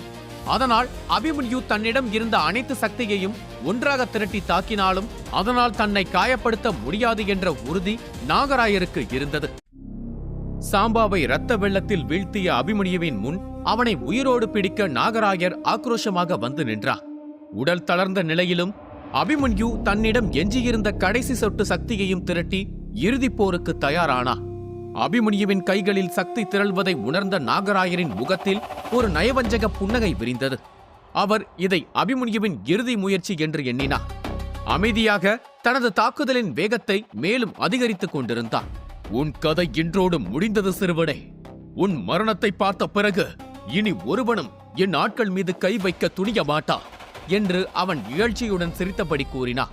ஆனால் அந்த கணமே அபிமன்யு தன் கைகளில் திரண்டிருந்த கடைசி முத்திரையை உற்று பார்த்தார். அந்த முத்திரைக்குள் கருமின்னலும் நீல மின்னலும் ஒன்றோடு ஒன்று பின்னி பிணைந்து மின்னல் யாழியாக உருவெடுத்து சீறிக் கொண்டிருந்தது. அந்த சக்தியின் ஆழம் நாகராயர் கணித்த அளவை மீறி இருந்தது. அபிமன்யு நிமிர்ந்து உறுதியான பார்வையுடன் வானத்தை நோக்கி பார்த்தார். அவன் குரல் போர்க்களத்தை கிழித்தது. மின்னல் பிரளயம்! இந்த முழக்கம் முடிவதற்குள் அபிமன்யுவின் உடலிலிருந்து கருப்பு மற்றும் நீல மின்னல் அலைகள் எரிமலை வெடிப்பதைப் போல வெடித்து கிளம்பின. அவன் கைகளில் திரண்டிருந்த சக்தி ஒரு விண்கல் போல வானத்தை நோக்கி பாய்ந்தது. அடுத்த கணமே வானம் பயங்கர இடியோசையுடன் அதிர்ந்தது. மேகங்கள் கிழிந்தன. வானமே இரண்டாக பிளக்கப்படுவது போல பிரம்மாண்டமான காட்சி உருவானது. இந்த காட்சியை கண்ட இச்சாதாரி கூட்டத்தின் மூத்தவர்களான மாத்தையனும் கோஷியும் அதிர்ச்சியில் உறைந்து நின்றனர். இது வானத்தின் சக்தியை நேரடியாக இழுக்கும் வித்தை. இதன் பின்விளைவு பயங்கரமாக இருக்கும் என்று அவர்கள் பீதியுடன் கத்தினார்கள். அபிமன்யுவின் சக்தி அளவு குறைவாக இருக்கலாம்.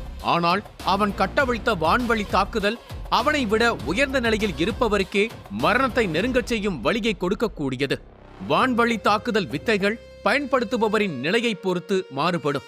ஆனால் கருமேகங்களில் இருந்து மின்னலை இழுத்து கீழே இறக்கும் அந்த அதிபயங்கர சக்தி இயற்கையின் ஆற்றலை விழுங்கி ஒரு அசுர வடிவமாக மாறுவதை அங்கிருந்த அனைவரும் உணர்ந்தனர். இந்த தருணத்தில் அபிமன்யு உடல் தளர்ந்த நிலையில் இருந்தாலும் நாகராயரின் சக்தி பாம்புகளை ஒன்றன் பின் ஒன்றாக தவிர்த்து கொண்டே அந்த தாக்குதலை துல்லியமாக கட்டவிழ்த்தார். அதை பார்த்த இச்சாதாரி கூட்டத்தின் இரண்டு மூத்தவர்களும் பதற்றத்தில் உறைந்தனர். நம் இளம் தலைவர் ஆபத்தில் இருக்கிறார். இந்த தாக்குதல் அவரை தாக்கினார் நிலைமை கைமீறி போய்விடும் என்று அவர்கள் கவலையுடன் கத்தினார்கள். நாகராயருக்கு சிறிய காயம் கூட ஏற்பட்டால் அதன் பொறுப்பு முழுவதும் அவர்கள் மேல்தான் விழும் என்பதை அந்த மூத்தவர்கள் நன்றாக அறிந்திருந்தனர். அவரை பாதுகாக்க தவறினால் அவர்கள் அனைவருக்கும் தண்டனை உறுதி. அவர்கள் குளத்திற்கு திரும்பும் போது நாகராயர் காயமடைந்த நிலையில் இருந்தால் அவர்களை உயிரோடு எரிப்பார்கள் என்பதே அந்த குளத்தின் சட்டம். அந்த பயங்கர முடிவை நினைத்த நொடியில் நாகராயரை காப்பாற்ற அவர்கள் அவசரமாக முன்னே பாய முயன்றனர். ஆனால் அடுத்த கணமே அவர்களுக்கு பின்னால் இருந்து ஒரு ஆவேசமான குரல் போர்க்களத்தை கிழித்தது. போர்க்களத்தில் கவனத்தை சிதற விடுவது எதிராளிக்கு கோபத்தையும் நமக்கு மரணத்தையும் அழைத்து வரும் என்று உங்களுக்கு தெரியாதா என்று ஒரு குரல் இடிப்போல முழங்கியது. அது ரணதுருவரின் குரல். அடுத்த நொடியே அவர் தன் சக்தியை ஒரே மூச்சில் திரட்டி மாத்தையனை நோக்கி ஒரு கொடூரமான தாக்குதலை இறக்கினார். தன்னை நோக்கி பாய்ந்து வரும் அந்த தாக்குதலின் வலிமையை உணர்ந்த மாத்தையனின் கண்களில் மரண பீதி மின்னியது. எந்த தாமதமும் இல்லாமல் அவர் அவசரமாக தன் உடலை சுற்றி ஒரு சக்தி கவசத்தை உருவாக்கத் தொடங்கினார். தேவோதய நிலை தாக்குதலை அந்த கவசம் முழுமையாக தடுக்க முடியாது என்பது மாத்தையனுக்கு தெரியும். இருந்தாலும் உயிரை காப்பாற்ற அதைவிட வேறு வழியில்லை என்பதையும் அவர் உணர்ந்தார். அடுத்த நொடியே ரணதுருவரின் முஷ்டி மாத்தையனின் கவசத்தை இடிபோல் தாக்கியது. ஒரே அடியில் அந்த கவசம் கடும் சத்தத்துடன் விரிசல் விட்டு சுக்குநூறாக உடைந்தது. ஆனால் ரணதுருவரின் தாக்குதல் அத்துடன் நிற்கவில்லை. அவர் முழு வேகத்துடன் முன்னேறி மீண்டும் ஒரு தாக்குதல் தொடுக்க அது மாத்தையனின் கவசத்தை கிழித்து அவர் மார்பில் இறங்கியது. காடே அதிரும்படி ஒரு வேதனையான அலறலை மாத்தையன் வெளிப்படுத்தினார். அது மலையெங்கும் எதிரொலித்தது. தன் தாத்தா எதிரிகளை வீழ்த்துவதைக் கண்டு மேனகா ஒரு கணம் நிம்மதியடைந்தார். ஆனால் அடுத்த நொடியே நாகராயரிடம் சிக்கியிருந்த அபிமன்யுவின் நிலை அவள் கவனத்தை இழுத்தது. இந்த சிறுவன் விழுந்து விட்டான், அந்த ஈட்டியின் ரகசியமும் அவனோடு மறைந்துவிடும் என்று அவள் மனதுக்குள் கணக்கிட்டாள். அந்த உண்மையை தெரிந்து கொள்ளும் வரை இவன் கதை இங்கே முடிவடையக் கூடாது என்று அவள் முகத்தில் ஒரு மெல்லிய பதற்றம் தோன்றியது. ஆனால் உடனே அதை மறைத்து மீண்டும் நிதானமான பார்வையுடன் போர்க்களத்தை நோக்கினார். இதற்கிடையில் ரணதுருவரின் கொடூர தாக்குதலால் மாத்தையனின் உடல் காற்றில் தூக்கி எறியப்பட்டது. அடுத்த நொடியே ரணதுருவரின் பார்வை இன்னொரு மூத்தவரான கோஷியை நோக்கி திரும்பியது. அதைக் கண்ட கோஷியின் கண்களில் பதற்றம் மின்னியது. ரணதுருவரே, நீங்கள் எவ்வளவு பெரிய ஆபத்தை வாங்கிக் கொண்டிருக்கிறீர்கள் என்று உங்களுக்கு தெரியுமா? இச்சாதாரி குலத்தையே எதிரியாக மாற்றிக்கொள்கிறீர்கள் என்று அவர் குரல் நடுங்கியபடி கத்தினார். ஆனால் கோஷி அடுத்த வார்த்தை பேசுவதற்குள் மற்றொரு வலுவான முஷ்டி அச்சு அவரது வயிற்றில் பலமாக இறங்கியது. கோஷி பின்னோக்கி தூக்கி வீசப்பட்டார். 2 மூத்தவர்களையும் வீழ்த்திய பிறகு ரணதுருவர் மின்னல் சக்திகள் சீறிக் கொண்டிருந்த வானத்தை அண்ணார்ந்து பார்த்தார். இந்த சிறுவன் என் இளமை காலத்தை நினைவுபடுத்துகிறார் என்று ரணதுருவர் தனக்குள் நினைத்துக் கொண்டார். அவர் திரும்பி மேனகாவை பார்த்தார். அவள் கண் இமைக்காமல் கவலை நிறைந்த பார்வையுடன் அபிமன்யுவையே பார்த்து கொண்டிருந்தார். மேனகாவிற்கு அபிமன்யு மீது ஒரு ஈர்ப்பு வந்திருக்குமோ என்ற எண்ணம் ரணதுருவன் மனதில் தோன்றியது. ஒருவேளை தனது பேத்திக்கு அபிமன்யுவை பிடித்திருந்தால் அதற்கு அவன் தகுதியானவனா என்று அவர் சோதிக்க விரும்பினார். அதனால் அவனுக்கு உடனடியாக உதவ செல்லாமல் அவன் என்ன செய்கிறான் என்று பார்க்க விரும்பினார். அவர் அவனையே உற்று பார்த்து கொண்டிருந்தார். அபிமன்யு தன்னை சுற்றி வளைத்த கருநாகங்களை திணறடித்துக் கொண்டிருப்பதை அவர் ஆச்சரியத்துடன் பார்த்தார். நாகராயரின் கொடிய தாக்குதலிலிருந்து அபிமன்யுவை காப்பாற்ற தன்னால் முடியும் என்பதை அவர் அறிந்திருந்தார். ஆனால் அவன் பயன்படுத்த போகும் விண்ணுலக தாக்குதலை முதலில் பார்த்துவிட்டு பிறகு தலையிடலாம் என்று அவர் முடிவு செய்தார். மறுபுறம் அபிமன்யுவின் நிலைமை வேகமாக மோசமடைந்தது. அவனால் முன்னைய வேகத்தை தக்க வைத்துக் கொள்ள முடியவில்லை. இருந்தாலும் கருநாகங்கள் அவனை துரத்துவதை நிறுத்தவில்லை. அவை நிழல் போல பின்னால் ஒட்டிக்கொண்டே வந்தன. அந்த நேரத்தில் திடீரென மேகங்கள் கிழிவது போல ஒரு பயங்கர சத்தம் கேட்டது. அபிமன்யுவை துரத்தி கொண்டிருந்த விஷப்பாம்புகளை நோக்கி வானமே பிளந்தது போல ஒரு கண்கூசும் மின்னல் சீறி பாய்ந்தது. மெல்ல மெல்ல அந்த ஒளிரும் கருப்பு மற்றும் நீல நிற ஒளி 10 மின்னல் யாழியாக உருமாறியது. அவை பயங்கரமான வேகத்துடன் அவனை துரத்தி வந்து கொண்டிருந்த கருநாகங்களின் மீது மோதின. அந்த மலையே அதிர்ந்தது. பூமி குலுங்கியது. அனைவரின் முன்னிலையிலும் ஒன்றன் பின் ஒன்றாக 10 நாகங்களும் வெடித்து சிதறின. என் பேத்தி சரியான ஆளைத்தான் தேர்ந்தெடுத்திருக்கிறார். இவனிடம் ஏதோ ஒன்று இருக்கிறது. இதுவரை எந்த இளைஞனிடமும் நான் பார்க்காத ஒரு தீர்க்கம் இவனிடம் இருக்கிறது. இவன் நிச்சயமாக பிரம்மதீர பாதையை தொடுவான் என்று ரணதுருவர் வியப்புடன் கூறினார். ஆனால் பார்த்து கொண்டிருந்த மற்றவர்களின் கண்களுக்கு போர் முடிந்துவிட்டது போலவே தோன்றியது. ஏனெனில் அபிமன்யுவின் சக்திகள் விளிம்பில் இருப்பதாகவும் இனி அவன் பிழைப்பது சாத்தியமில்லை என்றும் அனைவரும் நம்பினர். தனது சக்தி வாய்ந்த தாக்குதல் தோல்வி அடைந்ததை நினைத்து தலைவர் நாகராயர் கடும் அவமானம் அடைந்தார். கோபத்தில் கொதித்தெழுந்தவர் அபிமன்யுவை நோக்கி பாய்ந்தார். இதை பார்த்த ரணதுருவர் கவலை அடைந்தார். அவர் அபிமன்யுவை நோக்கி விரைந்து சென்றார். ஆனால் திடீரென அவர் கால்கள் நின்றன. ரணதுருவரின் கண்களில் அதிர்ச்சி மின்னியது. அவர் அபிமன்யுவை காப்பாற்ற நினைத்தார். ஆனால் அபிமன்யுவின் நோக்கங்கள் முற்றிலும் வேறாக இருந்தன. அபிமன்யு மற்றொரு முத்திரையை தயார் செய்வதை பார்த்த ரணதுருவர், இவனுக்கு பைத்தியம் பிடித்திருக்கிறதா? இவன் தற்கொலை செய்து கொள்ளப் போகிறானா என்று பதற்றத்துடன் கூறினார். ரத்தம் வடிந்து வெளிரி போயிருந்த அபிமன்யு மூர்க்கமாக கர்ஜித்தார். இந்த போர் என் வாழ்வின் கடைசி போராக இருந்தால் தலைவர் நாகராயரே, இதை நீங்கள் வாழ்நாள் முழுவதும் நினைவில் வைத்திருப்பீர்கள் என்று அபிமன்யு கத்தினார். அந்த தருணத்தில் வானத்தில் சிதறியிருந்த ஆற்றல்கள் அனைத்தும் நேராக அபிமன்யுவின் உடலுக்குள் பாய்வதை ரணதுருவர் பார்த்தார். அவரால் தன் கண்களையே நம்ப முடியவில்லை. திகைத்து போன அவர் அபிமன்யுவின் கைகளில் உருவாகிக் கொண்டிருந்த முத்திரையை உற்று பார்த்தார். அந்த முத்திரை ஒவ்வொரு நொடியும் பயங்கரமான ஆற்றல்களை உள்ளிழுத்துக் கொண்டிருந்தது. அந்த ஆற்றல்கள் கட்டுப்பாடற்றவையாகவும் காட்டுத்தனமாகவும் இருந்தன. அவற்றை சமாளிப்பது அபிமன்யுவுக்கே மிகவும் கடினமாக இருந்தது. ஆனால் அப்படியிருந்தும் அபிமன்யு நிற்கவில்லை. தோல்வியடைந்தால் மரணம் உறுதி என்பது அவனுக்கு தெரியும். எனவே அவன் தன் உயிரை காப்பாற்றிக் கொள்ள ஒரு இறுதி முயற்சியை மேற்கொள்ள விரும்பினான். வான்வழி தாக்குதலும் நாகராயரின் நாகவம் தாக்குதலும் நேருக்கு நேர் மோதின. அந்த மோதலில் உருவான அந்த காட்டுத்தனமான ஆற்றல்கள் அங்கிருந்த மரம் செடி கொடிகளை பீத்து எறிந்தன. இயற்கையின் ஆற்றல்கள் அளவுக்கு அதிகமாக வெடித்தன. ஆனால் அதில் அதிர்ச்சியளிக்கும் விஷயம் என்னவென்றால், அபிமன்யு நிதானமாக அவை அனைத்தையும் தன் உடலுக்குள் இழுத்து அதை தான் உருவாக்கும் முத்திரைக்குள் செலுத்திக் கொண்டிருந்தான். அதற்கு காரணம் அவனது பிந்து சக்கர புள்ளிகள். வழக்கமாக ஒரு பவித்ரோதய வீரன் 50 பிந்து சக்கர புள்ளிகளை மட்டுமே திறக்க முடியும். ஆனால் அபிமன்யுவிடம் சராயுவின் குலத்துக்கே உரிய சிறப்பு வித்தை இருந்தது. அதை பயன்படுத்தி அவன் 102 சக்தி புள்ளிகளை திறந்திருந்தான்.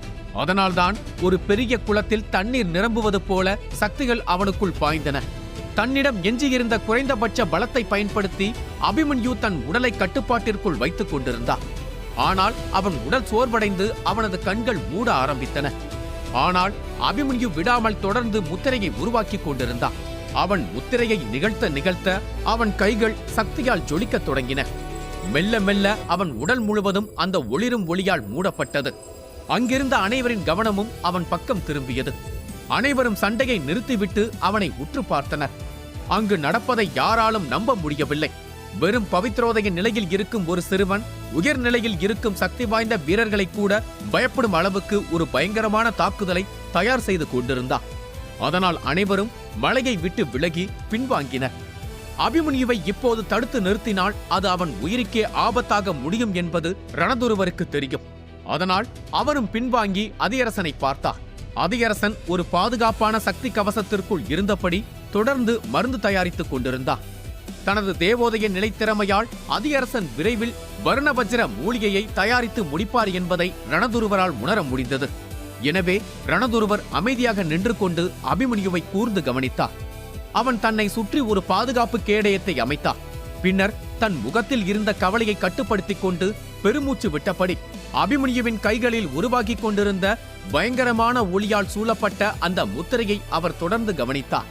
இதற்கிடையில் தனது தாக்குதல் அங்கிருந்த அனைவரையும் திரும்பி பார்க்க வைத்திருப்பது அபிமன்யுவுக்கு தெரியாது. அந்த சக்தியின் அழுத்தம் அதிகரிக்க அதிகரிக்க அபிமன்யுவின் கைகளில் இருந்து ரத்தம் வழியத் தொடங்கியது. அந்த ஆற்றலை உணர்ந்த தலைவர் நாகராயர் அதிர்ச்சியில் அப்படியே நின்றார். அவர் துரிதமாக நாகவலய கவசத்தை உருவாக்கத் தொடங்கினார். இவன் என்ன செய்கிறான்? இவ்வளவு சக்தியை இவனால் எப்படி தாங்க முடிகிறது என்று நாகராயர் ஆச்சரியப்பட்டார். சில நொடிகளில் நாகராயரின் சக்தியால் வானத்தில் ஒரு பிரம்மாண்டமான பச்சை நாகம் தோன்றியது. அது அவரை சுற்றி கொண்டு அவரது சக்தி கவசமாக மாறியது. அப்படி இருந்தும் நாகராயரின் பார்வை அபிமன்யுவின் கைகளில் உருவாகும் தாக்குதலின் மீதே நிலைத்திருந்தது. அபிமன்யுவின் முகம் முற்றிலும் வெளுத்து போயிருந்தது. அவனது அகன்ற உடைந்த கண்கள் ஆழ்ந்த பழுப்பு நிறமாக மாறி வலியையும் மரணத்தையும் சுமந்து கொண்டிருந்தன. ஒரு குரூரமான புன்னகையுடன் நாகவலய கவசத்திற்குள் நின்று இருந்த நாகராயரை அபிமன்யு நேராக பார்த்தான். இதோ என் இறுதி தாக்குதல் நாகராயரே, நீங்கள் கொடுத்து வைத்தவர் என்று கூறும்போது அபிமன்யுவின் குரல் நடுங்கியது. அவன் முகத்தில் இரக்கமற்ற பாவனை தோன்றியது. அபிமன்யுவின் குரல் நடுங்குவதை அனைவரும் உணர்ந்தனர். உன் உடலின் ஒவ்வொரு அணுவும் அலறப்போகிறது சிறுவனே. இப்போது சரணடைந்தால் வழியின்றி சாவதற்காவது அனுமதிக்கிறேன் என்று நாகராயர் ஏளனமாக சிரித்தார். அபிமன்யு அவரை இரட்டை பிரளய வெடிப்பு என்று கர்ஜித்தான். அவன் அதை சொன்ன அடுத்த கணம் அவன் கைகளில் சுழன்று கொண்டிருந்த ஆற்றல்கள் அதிரத் தொடங்கின. அனைவரின் கண்முன்னே 40 அடி தடிமன் கொண்ட ஒரு சக்தி அலை வெடித்து கிளம்பி கண்கிமைக்கும் நேரத்தில் அந்த நாகவலய கவசத்தின் மீது மோதியது. ஒரு கூர்மையான செவிப்பறையை கிழிக்கும் சத்தம் காற்றில் இடிமுழக்கம் போல எதிரொலித்தது. ஆனால் அந்த நாகவலய கவசம் பலவீனமானது அல்ல. அதற்கு காரணம் நாகராயரின் சக்தி தேவோதய நிலையை அடைய ஒரே ஒரு படி தூரம் மட்டுமே இருந்தது. அதனால் அபிமன்யுவின் தாக்குதல் அலை அந்த கவசத்தின் மீது மீண்டும் மீண்டும் மோதிக்கொண்டே இருந்தது. 2 தாக்குதல்களிலிருந்தும் வெளிப்பட்ட ஆற்றல்கள் நம்ப முடியாத அளவுக்கு வலிமையாக இருந்தன. அவை ஒன்றை ஒன்று அழித்துக் கொள்ள முயன்று ஒன்றன் மீது ஒன்று அழுத்தம் கொடுத்தன. ஒன்று பவித்ரோதய வீரனின் ஆற்றல், இன்னொன்று அமரோதய வீரனின் ஆற்றலும். இரண்டும் மோதியதில் பிறந்த கொடிய ஆற்றல் அலை போர்க்களம் முழுக்க பரவியது. அபிமன்யுவின் தாக்குதல் அலை நாகவலய கவசத்தால் தடுக்கப்படுவதை பார்த்த நாகராயரின் முகத்தில் ஒரு புன்னகை பரவியது. அவர் அபிமன்யுவை பார்த்து, இதுதான் உன் முடிவு சிறுவனே, உன் ஆட்டம் முடிந்தது என்று நாகராயர் சத்தமாக சிரிக்கத் தொடங்கி. அபிமன்யுவின் இரட்டை தாக்குதல் நாகராயரின் மீது மோதிய போது வானம் இடிந்து விழுவதைப் போல இடிமுழக்கம் எதிரொலித்தது. ஆனால் அந்த நாகவலய கவசம் ஒரு கணம் அதிர்ந்ததை தவிர உடையாமல் உறுதியாக நின்றது.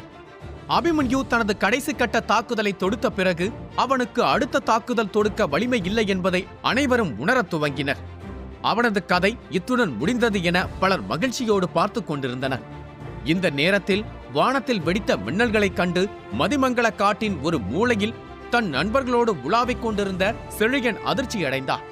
இடைவிடாது வெடித்த கரு மின்னல்களும் நீல நிற மின்னல் ஒளிகளும் அவனை அதிர்ச்சியடைய வைத்தது. செழியன் சுமித்ராவை பார்த்து, சுமித்ரா, இவை சாதாரண மின்னல்கள் அல்ல. அங்கு ஏதோ ஒன்று தோன்றியிருக்கிறது. அந்த மின்னல்களின் அடர்த்தியை பார். அங்கு நிச்சயமாக சண்டை நடக்க வேண்டும் என்றார். அதற்கு சுமித்ரா, சண்டை நடந்தால் என்ன? நம்மால் அங்கு சென்றால் என்ன செய்ய முடியும்? தலைவர் கொடுத்த செய்தியை துவாரகர் குழுவிற்கு கொண்டு சேர்ப்பதே நமக்கு கொடுத்திருக்கும் பணி. அதோடு இப்போது போரில் பங்கேற்கும் அளவுக்கு உனக்கோ எனக்கோ பலம் இல்லை. வெறும் கஜதீர நிலையில் இருக்கும் என்னாலோ, கஜசூர நிலையில் இருந்தாலும், சக்திகள் பூட்டப்பட்டு இருக்கும் உன்னாலோ எதுவும் செய்ய முடியாது என்றார். அதற்கு செழியன், சரி, என்ன நடக்கிறது என்று மறைந்திருந்து வேடிக்கை மட்டும் பார்ப்போம், எதிலும் கலந்து கொள்ள வேண்டாம் என்றார். சுமித்ரா பதில் சொல்வதற்குள் செழியன் அங்கிருந்த மற்ற வீரர்களை பார்த்து, நீங்கள் மூவரும் உடனடியாக துவாரக குழுவை நோக்கி செல்லுங்கள். தலைவர் வழங்கிய சுருளையும் பவள காந்தாரா பொக்கிஷத்தையும் அவரிடம் கொடுத்துவிட்டு தலைவர் கூறிய செய்தியையும் கூறுங்கள். நான் பின்னர் வந்து சேர்ந்து கொள்கிறேன் என்றார். அவர்கள் மூவரும் துவாரக குழுவை நோக்கி சென்றனர். செழியனும் சுமித்ராவும் மர்மமான நீர்வீழ்ச்சியை நோக்கி நடந்தனர். மறுபுறம் போர்க்களத்தில் நிறைந்திருந்த சசிரேகாவும் வீரதாசனும் அந்த காட்சியைக் கண்டதும் அவர்களின் உள்ளம் உறைந்து நின்றது. அபிமன்யு என்று சசிரேகாவின் குரல் நடுங்கியது. வீரதாசனின் கண்களில் தீப்பொறி மின்னியது. இப்படி முடிவதற்கு நான் அனுமதிக்க மாட்டேன் என்று அவர் தாழ்ந்த குரலில் கர்ஜித்தார். இருவரும் அவனை நோக்கி பாய முனைந்த அதே நொடியில் 2 விஷ நாகங்கள் அவர்களின் பாதையை முழுவதுமாக மறித்தன. நாகங்களின் சீரும் ஒளி காற்றை கிழித்தது. வீரதாசன் ஒரு அடியும் பின்னே வைக்காமல் மார்பை நிமிர்த்தி முழங்கினார், வழியை விடுங்கள். ஆனால் நாகங்கள் இன்னும் நெருங்கின. அப்போது வீரதாசன் கோபத்தின் உச்சியில் கர்ஜித்தார். இதற்கு நீங்கள் வருத்தப்படுவீர்கள் என்று வீரதாசன் கோபத்துடன் கத்தினார். சசிரேகாவும் வீரதாசனும் திரும்பி ரணதுருவரை பார்த்தனர். ரணதுருவர் சிறிது தூரத்தில் நின்றபடி அபிமன்யுவின் சக்தி அலை அந்த கவசத்தை உடைக்க முடியாமல் திணறுவதை கூர்ந்து கவனித்துக் கொண்டிருந்தார். ஆனால் அபிமன்யு விட்டுக் கொடுக்க தயாராக இல்லை. அவன் தன் தாக்குதலை தொடர்ந்து தக்க வைத்துக் கொள்ள போராடிக் கொண்டிருந்தான். இதை பார்த்த ரணதுருவரின் கவலை அதிகரித்தது. ஏன் இந்த சிறுவன் இவ்வளவு பிடிவாதமாக இருக்கிறான்? அமரோதய வீரரை காயப்படுத்தும் அளவுக்கு இவன் தாக்குதல் வலிமையானதுதான். ஆனால் நாகவளைய கவசத்தை உடைக்கும் அளவுக்கு அதற்கு சக்தி போதாது என்பதை இவன் ஏன் புரிந்து கொள்ள மறுக்கிறான் என்று ரணதுருவர் தனக்குள் நினைத்தார். மறுபுறம் தன் கடைசி துளி சக்தி வரை திரட்டி போராடிக் கொண்டிருந்த அபிமன்யு தன் 2 கைகளிலும் கூடியிருந்த முழு ஆற்றலையும் ஒரே கணத்தில் வெளியிட்டார். அடுத்த நொடி வானில் அடர்ந்து கிடந்த கருமேகங்களின் நடுவிலிருந்து ஒரு பயங்கரமான ராட்சத உருவம் சீறி வெளிப்பட்டது. அது வானத்தையே கிழிக்கும் போல் கர்ஜித்தது. மின்னல் வேகத்தில் பாய்ந்து நாகவளைய கவசத்தின் மீது கொடூரமாக மோதியது. கவசம் உடையவில்லை. ஆனால் தாக்குதலின் திடீர் வேகமும் அழுத்தமும் அதனை பயங்கரமாக குலுக்கியது. கண்ணாடி நுண்ணிய விரிசல் விடுவதைப் போல் ஒரு கூர்மையான அதிர்வலை பரவியது. அந்த சத்தமும் அதிர்வும் அங்கிருந்த அனைவரின் உடலையும் உள்ளத்தையும் ஒரே நேரத்தில் நடுங்கச் செய்தது. அதை பார்த்த ரணதுருவர் கண்களை விரித்து உறைந்தார். இது சாத்தியமா என்று அவர் மெதுவாக முணுமுணுத்தார். இந்த பழமையான ஒளி, உண்மையிலேயே இது இச்சிறுவனின் சக்திதானா? இதை நான் முன்பே எங்கோ பார்த்திருக்கிறேன். ஆனால் எங்கு? அவரின் முகத்தில் அதிர்ச்சியும் குழப்பமும் ஒன்றாக கலந்தது. அடுத்த கணமே எண்ணற்ற கேள்விகள் அவரது மனதில் ஒன்றன் பின் ஒன்றாக வெடித்தன. சில நொடிகள் மௌனத்தில் மூழ்கிய பிறகு அவரது பார்வை உறுதியடைந்தது. அபிமன்யு மேனகாவை மணந்தால் எதிர்காலத்தில் என் வம்சம் உலகிலேயே மிக வலிமையானதாக மாறும். இந்த வாய்ப்பை நான் இழக்கக்கூடாது. இவனுக்கு நான் உதவியே ஆக வேண்டும் என்று ரணதுருவர் மனதில் உறுதியாக முடிவெடுத்தார். அந்த எண்ணம் தோன்றியவுடன் அவர் மெதுவாக தன் தாடியை தடவி ஆழ்ந்த சிந்தனையில் மூழ்கினார். அதே நேரத்தில் அபிமன்யுவின் தாக்குதலை கண்ட நாகராயரின் முகம் நிறம் மாறியது. அவரின் கண்களில் மரண பயம் வெளிப்பட்டது. மின்னல் ஒளிக்குள் விஸ்வரூபம் எடுத்து நின்ற அந்த ராட்சதனின் கொடூரமான கண்கள் நேராக அவரை நோக்கி பாய்ந்தன. அது இடைவிடாமல் நாகவளைய கவசத்தின் மீது தாக்கிக் கொண்டே இருந்தது. இல்லை, என் கவசம் உடையப் போகிறது. அப்படி நடக்கக்கூடாது என்று நாகராயர் பதற்றத்தில் முணுமுணுத்தார். அவரின் உடல் முழுவதும் வியர்வை பெருகியது. கவசத்தில் தோன்றிய விரிசல்கள் மெதுவாக பெரிதாகி முழுவதும் பரவத் தொடங்குவதை அவர் தெளிவாக உணர்ந்தார். திடீரென ஒரு நடுக்கத்துடன் அனைவரின் கண்முன்னே அந்த கவசம் சுக்குநூறாக உடைந்து சிதறியது. அதே நேரத்தில் வானத்தில் ஒரு இடி முழக்கம் எதிரொலித்தது. அதைக் கண்டு இச்சாதாரி வீரர்கள் அனைவரும் திகைத்து நின்றனர். நம் தலைவர் ஒரு சிறுவனிடம் தோற்றுவிட்டாரா? வாயை மூடு! தலைவருக்கு ஒன்றுமாகாது. அந்த சிறுவன் ஏதோ தடை செய்யப்பட்ட நுட்பத்தை பயன்படுத்தி இருக்கிறான் என்று மற்றொருவன் பதற்றத்துடன் கத்தினான். ஆனால் அவர்கள் குரலில் நடுக்கம் இருப்பதை யாராலும் மறைக்க முடியவில்லை. அந்த வெடிப்பின் தாக்கம் நீண்ட நேரமாக கண்களை மூடி ஆழ்ந்த தியானத்தில் இருந்த 5 இச்சாதாரி மூத்தவர்களின் கவனத்தை ஈர்த்தது. அவர்கள் கண் விழித்து பார்த்தபோது தாக்குதலில் காயமடைந்து நாகராயர் பின்னோக்கி விழுவதைக் கண்டு அதிர்ச்சியடைந்தனர். தலைவரே என்று அவர்கள் அலறினர். உடனடியாக அந்த மூத்தவர்களில் ஒருவர் கண்ணிமைக்கும் நேரத்தில் பறந்து வந்தார். அடுத்த நொடி இரத்த வெள்ளத்தில் மிதந்த நாகராயரின் உடலுக்கு அருகில் காற்றில் தோன்றிய அவர் தன் சக்தியை பயன்படுத்தி நாகராயர் தரையில் மோதாமல் தடுத்தார். பிறகு இன்னொருவர் நாகராயரின் உடலை பரிசோதித்தார். அவர் இன்னும் உயிருடன் தான் இருக்கிறார், ஆனால் நிலைமை கவலைக்கிடமாக இருக்கிறது என்று கூறினார். பின்னர் அவர் தன் சக்தியை பயன்படுத்தி நாகராயரை தூக்கி 7 நீர்வீழ்ச்சிகளில் இருந்து நீர் ஆர்ப்பரித்து கொட்டும் குளத்தை நோக்கி வீசினார். அப்போதுதான் நாகராயரால் அந்த தூய இயற்கை ஆற்றல்களை வேகமாக உறிஞ்சி தன் பலத்தை மீட்டெடுக்க முடியும். அதே நேரத்தில் 4வது மற்றும் 5வது மூத்தவர்கள் தங்கள் தலைவரை இந்த நிலைக்கு ஆளாக்கிய அபிமன்யுவை நோக்கி புயல் வேகத்தில் பாய்ந்தனர். அவர்களது தாக்குதல் கடல் அலை போல அபிமன்யுவை நோக்கி பாய்ந்தது. ஆனால் தனது கடைசி கட்ட தாக்குதலை தொடுத்த களைப்பில் அபிமன்யு மயங்கி விழுந்தார். கட்டுப்பாடற்ற சக்தி அலைகள் அவன் மீது மோதவிருந்த அந்த தருணத்தில் அவனை சுற்றியிருந்த ஒளி மங்க ஆரம்பித்தது. அந்த வலிமையான உருவம் அங்கே தோன்றியது. அது அபிமன்யுவின் உடலை தன் பக்கம் இழுத்துக்கொண்டு ஒரே அடியில் அபிமன்யுவை நோக்கி வந்த அனைத்து சக்தி அலைகளையும் சிதறடித்தது. அது ரணதுருவர். அவர் வெளிரி போய் இருந்த அபிமன்யுவை பார்த்தார். மீதியை நான் பார்த்துக் கொள்கிறேன் என்று அவர் சொல்லி முடிப்பதற்குள் 2 மனித நாகங்கள் அவர் முன்னால் தோன்றினர். ரணதுருவரே, இது உங்களுக்கு தேவையில்லாத வேலை. அவன் எங்கள் தலைவரை தாக்கி இருக்கிறான்.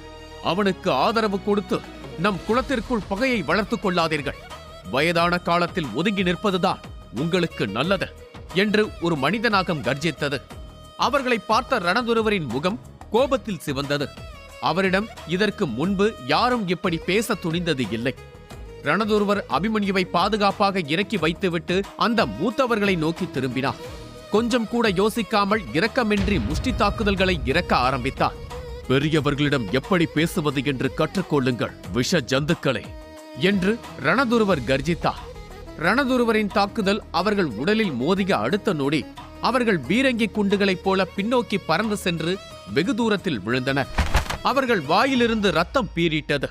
அடுத்த நொடி ரணதுருவர் அங்கிருந்து மறைந்து மீண்டும் அபிமன்யுவின் அருகில் தோன்றினார். அபிமன்யுவின் முகம் கடுமையான காயங்களுடன் இருந்தது. உடல் முழுவதும் வெளிரி போயிருந்தது. இயற்கை ஆற்றல்களை உறிஞ்சும் அளவிற்கு அவனது உடலில் கொஞ்சம் கூட சக்தி இல்லை. அவனது நிலைமை மோசமாக இருந்தது.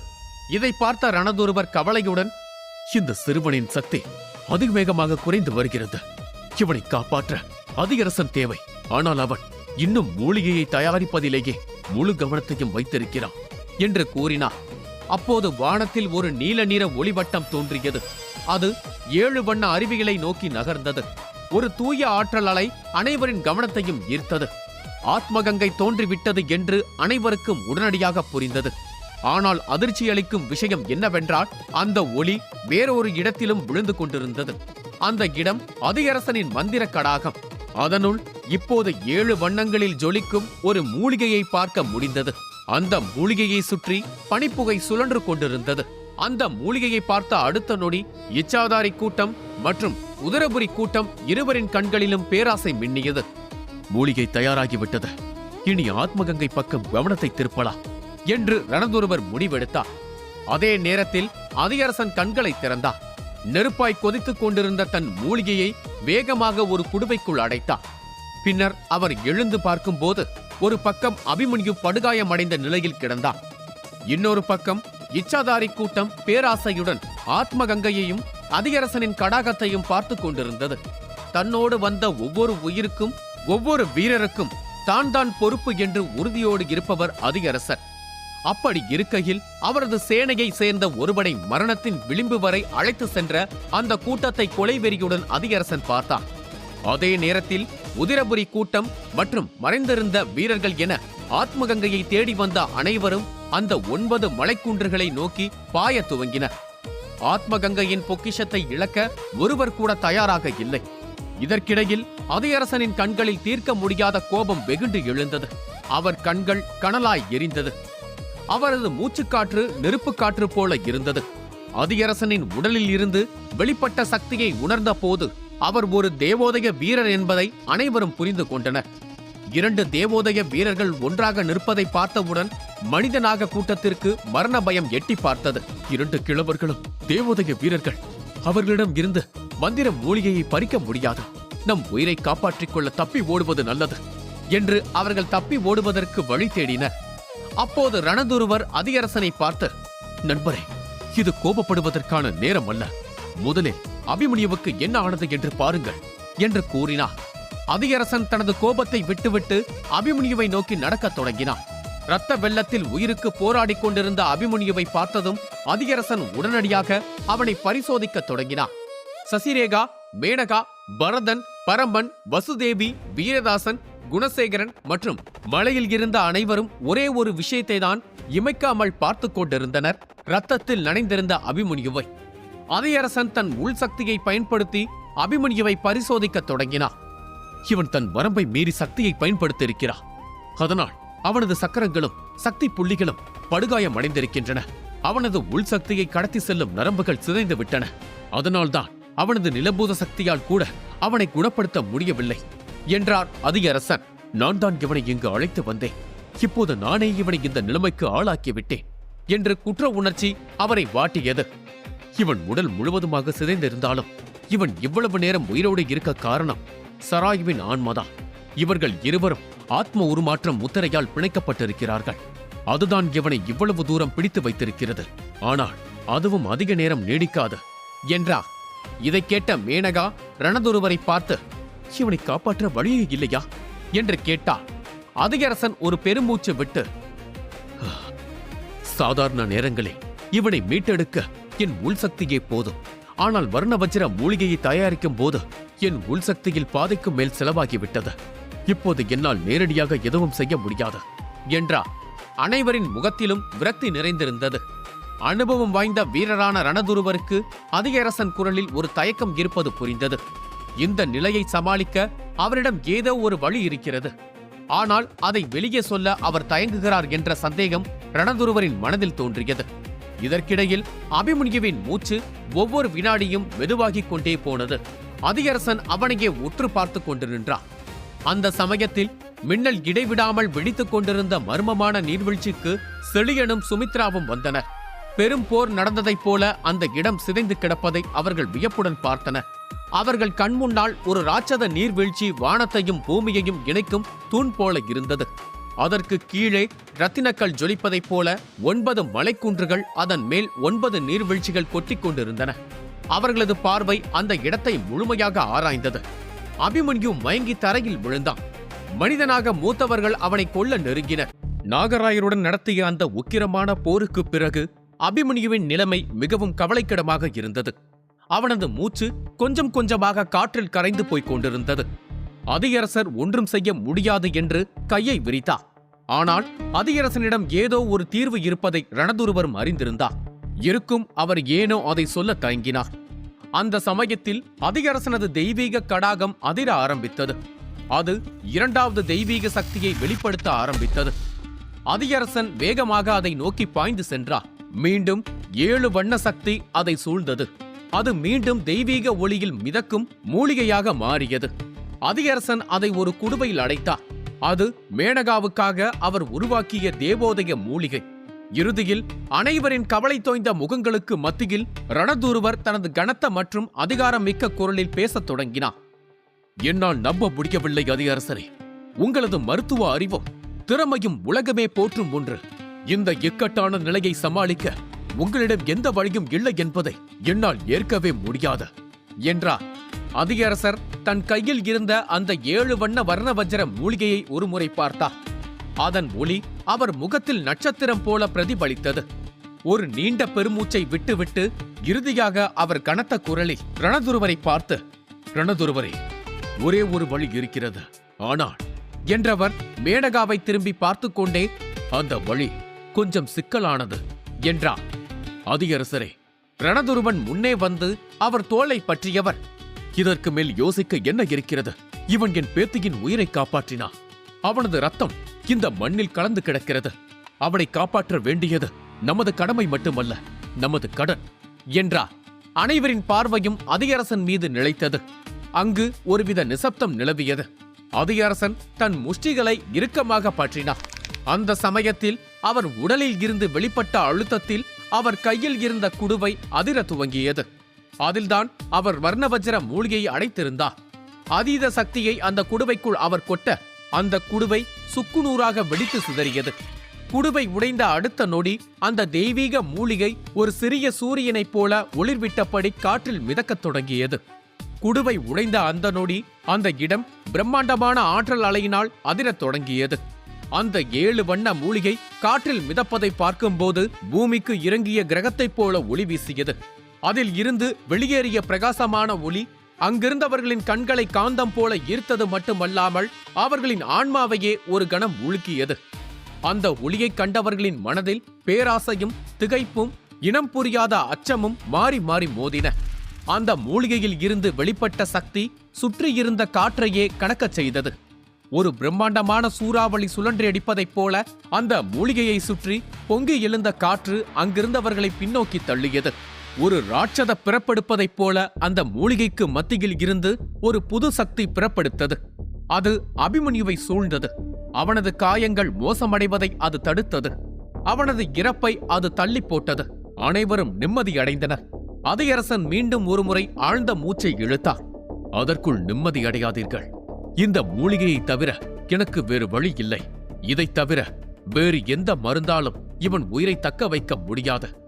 சில நொடிகள் அவர் மௌனமாக நின்றார். பின் மெதுவாக ஆனால் கனத்த குரலில், இது தற்காலிக தீர்வுதான் என்றார். என்ன? ரணதுருவன் உடனே முன் வந்து நின்றார். அதியரசரை, தெளிவாக சொல்லுங்கள். அதியரசன் அபிமன்யுவை பார்த்தார். பின்னர் மேனகாவை பார்த்தார். பின் உறுதியான குரலில் சொன்னார், அவனை முழுமையாக காப்பாற்ற மேனகாவுக்காக நான் உருவாக்கிய மூலிகையும் அவசியம். அந்த வார்த்தைகள் அங்கு கனமாக விழுந்தன. என் மூலிகையை பயன்படுத்த நான் யாரிடமும் அனுமதி கேட்கவில்லை. ஆனால் மேனகாவின் மூலிகையை பயன்படுத்த எனக்கு அந்த உரிமை இல்லை. அந்த நேரத்தில் மேனகா மெதுவாக தன் கையில் இருந்த அந்த மூலிகையை நோக்கி பார்த்தார். பின்னர் அவளது பார்வை மெதுவாக அபிமன்யுவின் மீது நிலைத்தது. இரத்தத்தில் நனைந்து அசையாமல் கிடந்த அவனது வெளிரிய முகத்தை அவள் கண்கள் விட்டு விலகவில்லை. அதே நேரத்தில் வர்ணவஜ்ர மூலிகையை பார்த்த சசிரேகா, வீரராசன் உட்பட அங்கிருந்த அனைத்து வீரர்களின் மனதிலும் ஒரே உணர்வு எழுந்தது, பேராசை. அந்த மூலிகையின் ஆற்றலை உணர்ந்த நொடியில் அவர்களின் கண்கள் விரிந்தன. ஒரு கணம் இதயம் துடிப்பதை மறந்தது. வர்ணவஜ்ர மூலிகை சாதாரண பொக்கிஷம் அல்ல. யுகங்கள் போற்றும் ஒரு புராண சக்தி. ஒரு சாதாரண அமரோதய வீரனை ஒரே பாய்ச்சலில் தேவோதய நிலைக்கு கொண்டு செல்லும் அற்புதம். அப்படிப்பட்ட சக்தியை எவ்வளவு செல்வம் கொடுத்தாலும் கிடைக்காத அந்த வரத்தை உயிருக்கும் மரணத்திற்கும் நடுவில் போராடும் ஒரு சிறுவனுக்காக தியாகம் செய்வதா? இந்த கேள்வி அங்கிருந்த பலரின் மனதில் ஒரே நேரத்தில் எழுந்தது. அவர்களின் பலர் ஒரு முடிவுக்கு வந்தனர். அபிமன்யுவுக்கு இதை கொடுப்பதை விட மேனகாவே இதை பயன்படுத்துவதுதான் சரி. ஏனென்றால் அவர்களின் பார்வையில் மேனகா இரக்கமற்றவள், சுயநலத்தை மட்டும் பார்த்து முடிவு எடுக்கும் பெண். நாகரத்தின கல்லுக்காக அபிமன்யுவை தாக்க பாய்ந்தவள் அவள்தான். அதனால் அவள் இந்த மூலிகையை விட்டுக் கொடுப்பாள் என்று யாரும் நம்பவில்லை. அந்த நேரத்தில் ரணதுருவர் கூட ஒரு கணம் மௌனமானார். மேனகா இதற்காக எவ்வளவு கஷ்டப்பட்டாள் என்பதை அவர் நன்றாக அறிந்திருந்தார். அவளது ஒரே இலக்கு கடக கால கூட்டத்தின் தலைவராக மாறுவது. அந்த இலக்குக்காக அவள் இரவும் பகலும் உழைத்தாள். அப்படிப்பட்ட கனவை ஒரே நொடியிலேயே தியாகம் செய்வது எளிதல்ல என்பதை ரணதுருவர் உணர்ந்தார். அதியரசன் இந்த மூலிகையை உருவாக்கி கொடுப்பதற்காக அவள் எண்ணற்ற செல்வங்களை செலவழித்து இருக்கிறாள். அரிய வகை மூலிகைகளை வேட்டையாடி கொண்டு வந்திருக்கிறாள். அவளிடம் இதை கேட்க யாருக்கும் உரிமை இல்லை. அப்போது அதியரசன் அபிமன்யுவின் மார்பில் கை வைத்து உறுதியான குரலில், அபிமன்யு, இதற்கு முன்னர் நான் யாரிடமும் இதை சொன்னது இல்லை. நீ எந்த குலத்தைச் சேர்ந்தவன் என்று எனக்கு தெரியாது. ஆனால் நான் சத்தியம் செய்கிறேன், இன்றில் இருந்து உன்னை கொன்ற இச்சாதாரி கூட்டம் எனது எதிரிகள். அந்த குலத்தின் ஒவ்வொரு வீரனையும் நான் வேட்டையாடுவேன் என்றார். அந்த சமயத்தில் மேனகா மெதுவாக முன்னே வந்தாள். ஒரு நிமிடம் அதியரசரே என்று சொன்னாள். அவளது குரலில் நிதானமும் உறுதியும் கலந்திருந்தது. அவள் பேசிக் கொண்டிருந்த போதும் அவளது பார்வை அபிமன்யுவை விட்டு பிரியவில்லை. ரத்தத்தில் நனைந்து அசையாமல் கிடந்த அவனது முகத்தை பார்த்தபடி இருந்த அவளது கண்களில் ஓரத்தில் மெதுவாக கண்ணீர் துளிகள் தோன்றின. அதை பார்த்த அவளுடன் வந்த வீரர்கள் திகைத்து போனார்கள். கல் நெஞ்சம் கொண்டவள் என்று பெயர் எடுத்த மேனகா ஒருவனுக்காக இப்படி கண்ணீர் விடுவதை அவர்கள் முதல் முறையாக பார்த்தார்கள். மேனகா ரணதுருவரை நோக்கி திரும்பினாள். தாத்தா, நான் தேவதைய நிலையை அடைய இன்னும் நேரம் இருக்கிறது. ஆனால் அபிமன்யு தன் உயிரை பற்றி நினைக்காமல் என்னை காப்பாற்றினான். அப்படி இருக்க நான் மட்டும் என் வளர்ச்சியை பற்றி சுயநலமாக எப்படி யோசிக்க முடியும் என்று சொன்னாள். அவள் அந்த குடுவையை அதியரசனின் கைகளில் வைத்துவிட்டு அங்கிருந்து நகர்ந்தாள். அவள் வேறு எதுவும் சொல்லவில்லை. அதியரசன் அந்த குடுவையை மெல்லத் திறந்தார். அவர் தனது உயிர் சக்தியை மொத்தமாக திரட்டி தனது விரல் நுனியில் குவித்தார். பின்னர் 2 மூலிகைகளும் ஒன்றாக இணைந்து ஒரு ஒளிக்கற்றையாக மாறி அபிமன்யுவின் புருவங்களுக்கு மத்தியில் இருக்கும் சக்தி மையத்தில் குவிந்தது. அடுத்த நொடியே ஒரு திவ்ய ஒளி மின்னல் வேகத்தில் அவனது உடல் முழுவதும் பரவியது. அபிமன்யுவின் வானை நோக்கி உயர்ந்தது. சூரிய ஒளி போல பிரகாசமான ஒளி அவனது உடலை மொத்தமாக சூழ்ந்து அவனை நட்சத்திரம் போல பிரகாசிக்க வைத்தது. மேனகாவின் திமிரையும் கர்வத்தையும் ரணதுருவர் எப்போதும் வெறுத்தார். அவள் யாரையும் மதிக்காமல் இருப்பதையும் கோபமாக நடந்து கொள்வதையும் பார்க்கும்போது அவளால் ஒரு தலைசிறந்த தலைவியாக வர முடியாது என்று அவர் கருதினார். ஆனால் இன்று அந்த எண்ணம் உடைந்தது. ஒரு உயிரை காப்பாற்ற தன் கனவையே பின்தள்ளும் மனதை மேனகா காட்டினார். அந்த நொடியில்தான் அவளுக்கு உண்மையான பக்குவம் வந்துவிட்டது என்று ரணதுருவர் முதன்முறையாக உணர்ந்தார். பின்னர் ரணதுருவர் அதியரசன் தோளில் கை வைத்து, இந்த சிறுவனுக்கு அசைக்க முடியாத அதிர்ஷ்டம் இருக்கிறது என்றார். என் பேத்தி மேனகா இன்று ஒரு பக்குவமான பெண்ணாக வளர்ந்து விட்டாள். அவளது முடிவை நான் மதிக்கிறேன். இனியாவது அவளை திட்டுவதை நீ நிறுத்துவது நல்லது என்றார். ரணதுருவன் சம்மதித்ததும் அதியரசனின் முகத்தில் ஒரு மெல்லிய புன்னகை அரும்பியது. மிக கடினமான அந்த தடை இப்போது நீங்கிவிட்டது. குடுவைக்குள் இருந்தும் அந்த குளிகையின் அசுர சக்தியை உணர முடிந்தது. அங்கிருந்த மற்ற வீரர்கள் பேராசையுடன் அதை பார்த்துக் கொண்டிருந்தனர். ஆனால் யாரும் பேச துணியவில்லை. ரணதுருவர் கவலை நிறைந்த முகத்தோடு, அதியரசரே, நான் ஒரு மருத்துவன் அல்ல. ஆனால் இவனது உடல் இப்போது ஒரு பலவீனமான நிலையில் இருக்கிறது. அப்படி இருக்கையில் இவ்வளவு சக்தி வாய்ந்த மூலிகையை கொடுப்பது ஆபத்தல்லவா? அது அவனது உடலையே சிதைத்து விடாதா என்று கேட்டா. ரணதுருவரின் பயம் உண்மையானதுதான். வர்ண வஜ்ர மூலிகையை பலவீனமான நிலையில் இருக்கும் அபிமன்யுவுக்கு கொடுப்பது எரிமலை குழம்பை உள்ளங்கையில் ஊற்றுவதற்கு சமம். அதற்கு அதியரசன் அமைதியான குரலில், நீ கவலைப்படுவதில் ஒரு நியாயம் இருக்கிறது. இந்த மூலிகையை நேரடியாக அவனுக்கு கொடுத்தால் அவனது உடல் அதன் சக்தியை தாங்க முடியாமல் வெடித்து சிதறிவிடும். அவன் ஆரோக்கியமாக இருக்கும் போதே இதை தாங்குவது கடினம். இதை கேட்டதும் அங்கிருந்தவர்களின் முகங்கள் விழித்தன. அதியரசன் தன் பேச்சை தொடர்ந்தார். அதனால்தான் மூலிகையை அவனுக்கு கொடுத்த பிறகு எனது உள்சக்தியை பயன்படுத்தி அதன் ஆற்றலை அடக்க ஒரு முத்திரையை அனுப்பியிருக்கிறேன். வர்ண வஜ்ர மூலிகையின் பெரும்பாலான சக்திகள் அவனுக்குள் அடைப்பட்டு கிடக்கும். அதில் ஒரு சிறு பகுதி மட்டுமே விடுதலை அடையும். அது இப்போது அவனது உடலை குணப்படுத்த துவங்கும் என்றார். வர்ண வஜ்ர மூலிகையின் சிறு பகுதி அபிமன்யுவின் காயங்களை குணமாக்கும் வேளையில் மீதமுள்ள பெரும் சக்தி அவனது உடலுக்குள் பாதுகாப்பாக பூட்டப்பட்டிருக்கும். அப்படியென்றால் வர்ண வஜ்ர மூலிகை வீணாகி விடுமா? அதன் பெரும்பாலான சக்தி பயன்படுத்தப்படாமல் பூட்டப்படுமா என்று ரணதுருவர் கேட்டார். அதியரசன் சிரித்துவிட்டு, அபிமன்யு அமரோதய நிலையின் இறுதி தரத்தை அடையும் வரை அந்த மூலிகையின் சக்தி முத்திரைப்படுத்தப்பட்டிருக்கும். அதன் பிறகு அது விடுதலை அடையும். அபிமன்யு தேவோதய பாதையை அடைவதற்கான பாதை திறக்கும் என்றார். ஒரு கணம் அனைவரும் நிம்மதி அடைந்தனர். ஆனால் அதியரசனின் அடுத்த வார்த்தைகள் அந்த நம்பிக்கையை மீண்டும் சிதைத்தன. ஆனால் அதில் ஒரு சிக்கல் இருக்கிறது. இந்த மருந்து அவனை உயிர் பிழைக்க வைக்கும். ஆனால் அவனை இது முழுமையாக மீட்டெடுக்காது. அவன் இரத்த மூடுபனி நுட்பத்தை பயன்படுத்தும் போது தனது உடலின் ஒவ்வொரு அங்குலத்தில் இருக்கும் சக்தியையும் திரட்டி தாக்கினான். அது வெடித்து சிதறும் போது அவனது உடலில் உள்ள அனைத்து சக்தியும் வெடித்து சிதறியது. அவனது நரம்பு மண்டலம் எல்லாம் சேதமடைந்தது. அதனால் அவன் உயிர் பிழைத்தாலும் முடமாக மாறுவதற்கு அதிக வாய்ப்பு உள்ளது என்றார். முடமாக மாறுவான் என்ற வார்த்தையை கேட்டதும் வீரதாசன் மற்றும் ரணதுருவனின் முகங்கள் சுருங்கின. அவர்களுக்கு வீரம் நிறைந்த அபிமன்யு தேவை, உடைந்த அபிமன்யு அல்ல. ஆனால் மறுபுறம் குணசேகரன், பரதன் மற்றும் சுகந்தன் ஆகியோர் ரகசியமாக சிரித்துக் கொண்டனர். அவர்கள் இதைத்தான் எதிர்பார்த்தார்கள். எப்போது பார்த்தாலும் எங்கு பார்த்தாலும் அபிமன்யு அபிமன்யு என்ற பெயர் மீண்டும் மீண்டும் ஒலிப்பது அவர்களுக்கு தலையில் ஆணி அடிப்பதைப் போல இருந்தது. அவனது வளர்ச்சியை எப்படியாவது தடுக்க வேண்டும் என்று அவர்கள் நினைத்தார்கள். இன்று அதற்கு ஒரு வாய்ப்பு அவர்கள் முன்னால் வந்தது. அதனால் மனதிற்குள் மகிழ்ச்சியில் துள்ளி குதித்தார்கள். அற்புதம்! இவன் முடமானால் துவாரகர் குல போட்டியில் இவனை வீழ்த்துவது எளிது என்று எண்ணினர். அப்போது நீண்ட நேரமாக அமைதியாக இருந்த வீரதாசன் முன்னே வந்து பேசினான். அவனது உள் உறுப்புகளை சரி செய்ய ஒரு வழி இருக்கிறது. ஆனால் அது சரியா தவறா என்று எனக்கு தெரியாது என்று கூறினான். என்ன சொல்ல வருகிறீர்கள் என்று அதியரசன் கேட்டார்.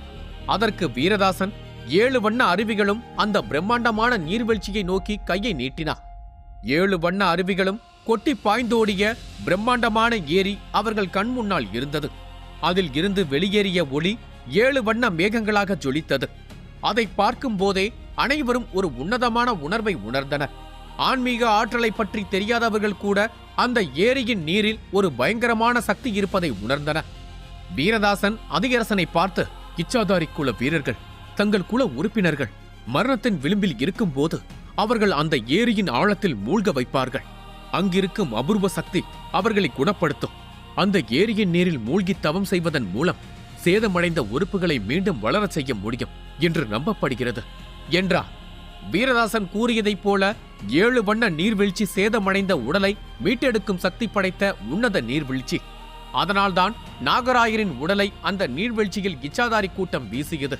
ஆனால் வீரதாசனின் கண்கள் கவலையில் ஆழ்ந்தன. இருப்பினும் இச்சாதாரி குலத்தவர்கள் அந்த ஏரியை பாதுகாக்கிறார்கள். அவர்கள் அந்த ஏரியின் அருகில் கூட யாரையும் அனுமதிக்க மாட்டார்கள். அங்குள்ள ரகசியத்தை கண்டறிய நான் பலமுறை முயன்றேன். ஆனால் ஒவ்வொரு முறையும் இச்சாதாரி மூத்தவர்கள் ஒன்று கூடி என்னை தாக்கினார்கள். வீரதாசன் பெருமூச்சு விட்டான். அப்போது நான் அமரோதய நிலையின் 8ஆம் கட்டத்தில் இருந்ததால் தப்பித்தேன். இல்லையெனில் என் உயிர் அங்கேயே போயிருக்கும். இதை கேட்ட ரணதுருவன் தனது தாடியை தடவியபடி மெதுவாக தலையசைத்தான். உண்மைதான் வீரதாசரே, அந்த ஏரியின் சக்தியைக் கண்டு நானே அதிர்ச்சி அடைந்திருக்கிறேன். பிறகு ரணதுருவரும் ஒரு அதிர்ச்சியான உண்மையை பகிர்ந்து கொண்டார். தேவோதய நிலையில் இருக்கும் என்னால் கூட அந்த ஏரியின் ஆழத்தை பார்க்க முடியவில்லை. நான் அந்த ஏரியின் மேலே பறக்கும் போது அங்கிருக்கும் ஒரு மர்மமான சக்தி என்னை தாக்கி அங்கிருந்து துரத்தி அடித்தது. நான் ஒரு தேவோதய வீரராக இல்லாவிட்டால் அந்த சக்தி என்னை கடுமையாக காயப்படுத்தி இருக்கும் என்றார். ரணதுருவன் பேசிக் கொண்டிருக்கும் போதே அபிமன்யுவின் நிலை மேலும் மோசமானது. அவனது மூச்சு மெல்ல அடங்கிக் கொண்டிருந்தது. மரணத்தின் நிழல் அவன் உடல் முழுவதும் படரத் தொடங்கியது. காயங்களால் சிதைந்த அபிமன்யுவின் உயிர் ஊசலாடிக் கொண்டிருந்தது. மேனகா, அதியரசன் இருவரும் தங்கள் வர்ணவஜ்ர மூலிகையை தியாகம் செய்தனர். ஆனாலும் அபிமன்யுவை முழுமையாக குணப்படுத்த அது போதாது. அவனது உள் உறுப்புகளை மீட்டெடுக்க அவன் அந்த மர்ம ஏரியின் புனித நீரில் மூழ்கினால் மட்டுமே முடியும். ஆனால் இச்சாதாரி குலத்தினரின் பாதுகாப்பில் இருக்கும் அந்த ஏரியை தீண்ட நினைப்பது தற்கொலைக்குச் சமம். அபிமன்யுவின் நிலைமை ஒவ்வொரு நொடியும் மோசமாகிக் கொண்டே போனது. வெளிரிப்போன அவனது உடல் இரத்த வெள்ளத்தில் ஒரு சடலத்தைப் போல கிடந்ததைக் கண்டு ரணதுருவரும் மற்றவர்களும் செய்வதறியாது உறைந்து போயினர். அப்போது சசிரேகா முன்னால் வந்து, அந்த ஏரியில் ஆத்மகங்கையின் பொக்கிஷங்களில் ஒன்றான கங்காதார மூலசக்தி இருக்கிறது என்று நினைக்கிறேன் என்றா. எப்படி கூறுகிறாய் என்று அதியரசன் கேட்டா. அவள் அந்த திசையை சுட்டிக்காட்டி, ஆத்மகங்கை முதிர்ச்சியடைந்து வெகு நேரம் ஆகிவிட்டது. அதியரசன் உறிஞ்சிய சக்தி வெறும் அடிப்படை சக்திதான். ஆனால் அது உறிஞ்சப்பட்டு இவ்வளவு நேரமாகியும் மூலாதார சக்தி வெளிப்படவில்லை.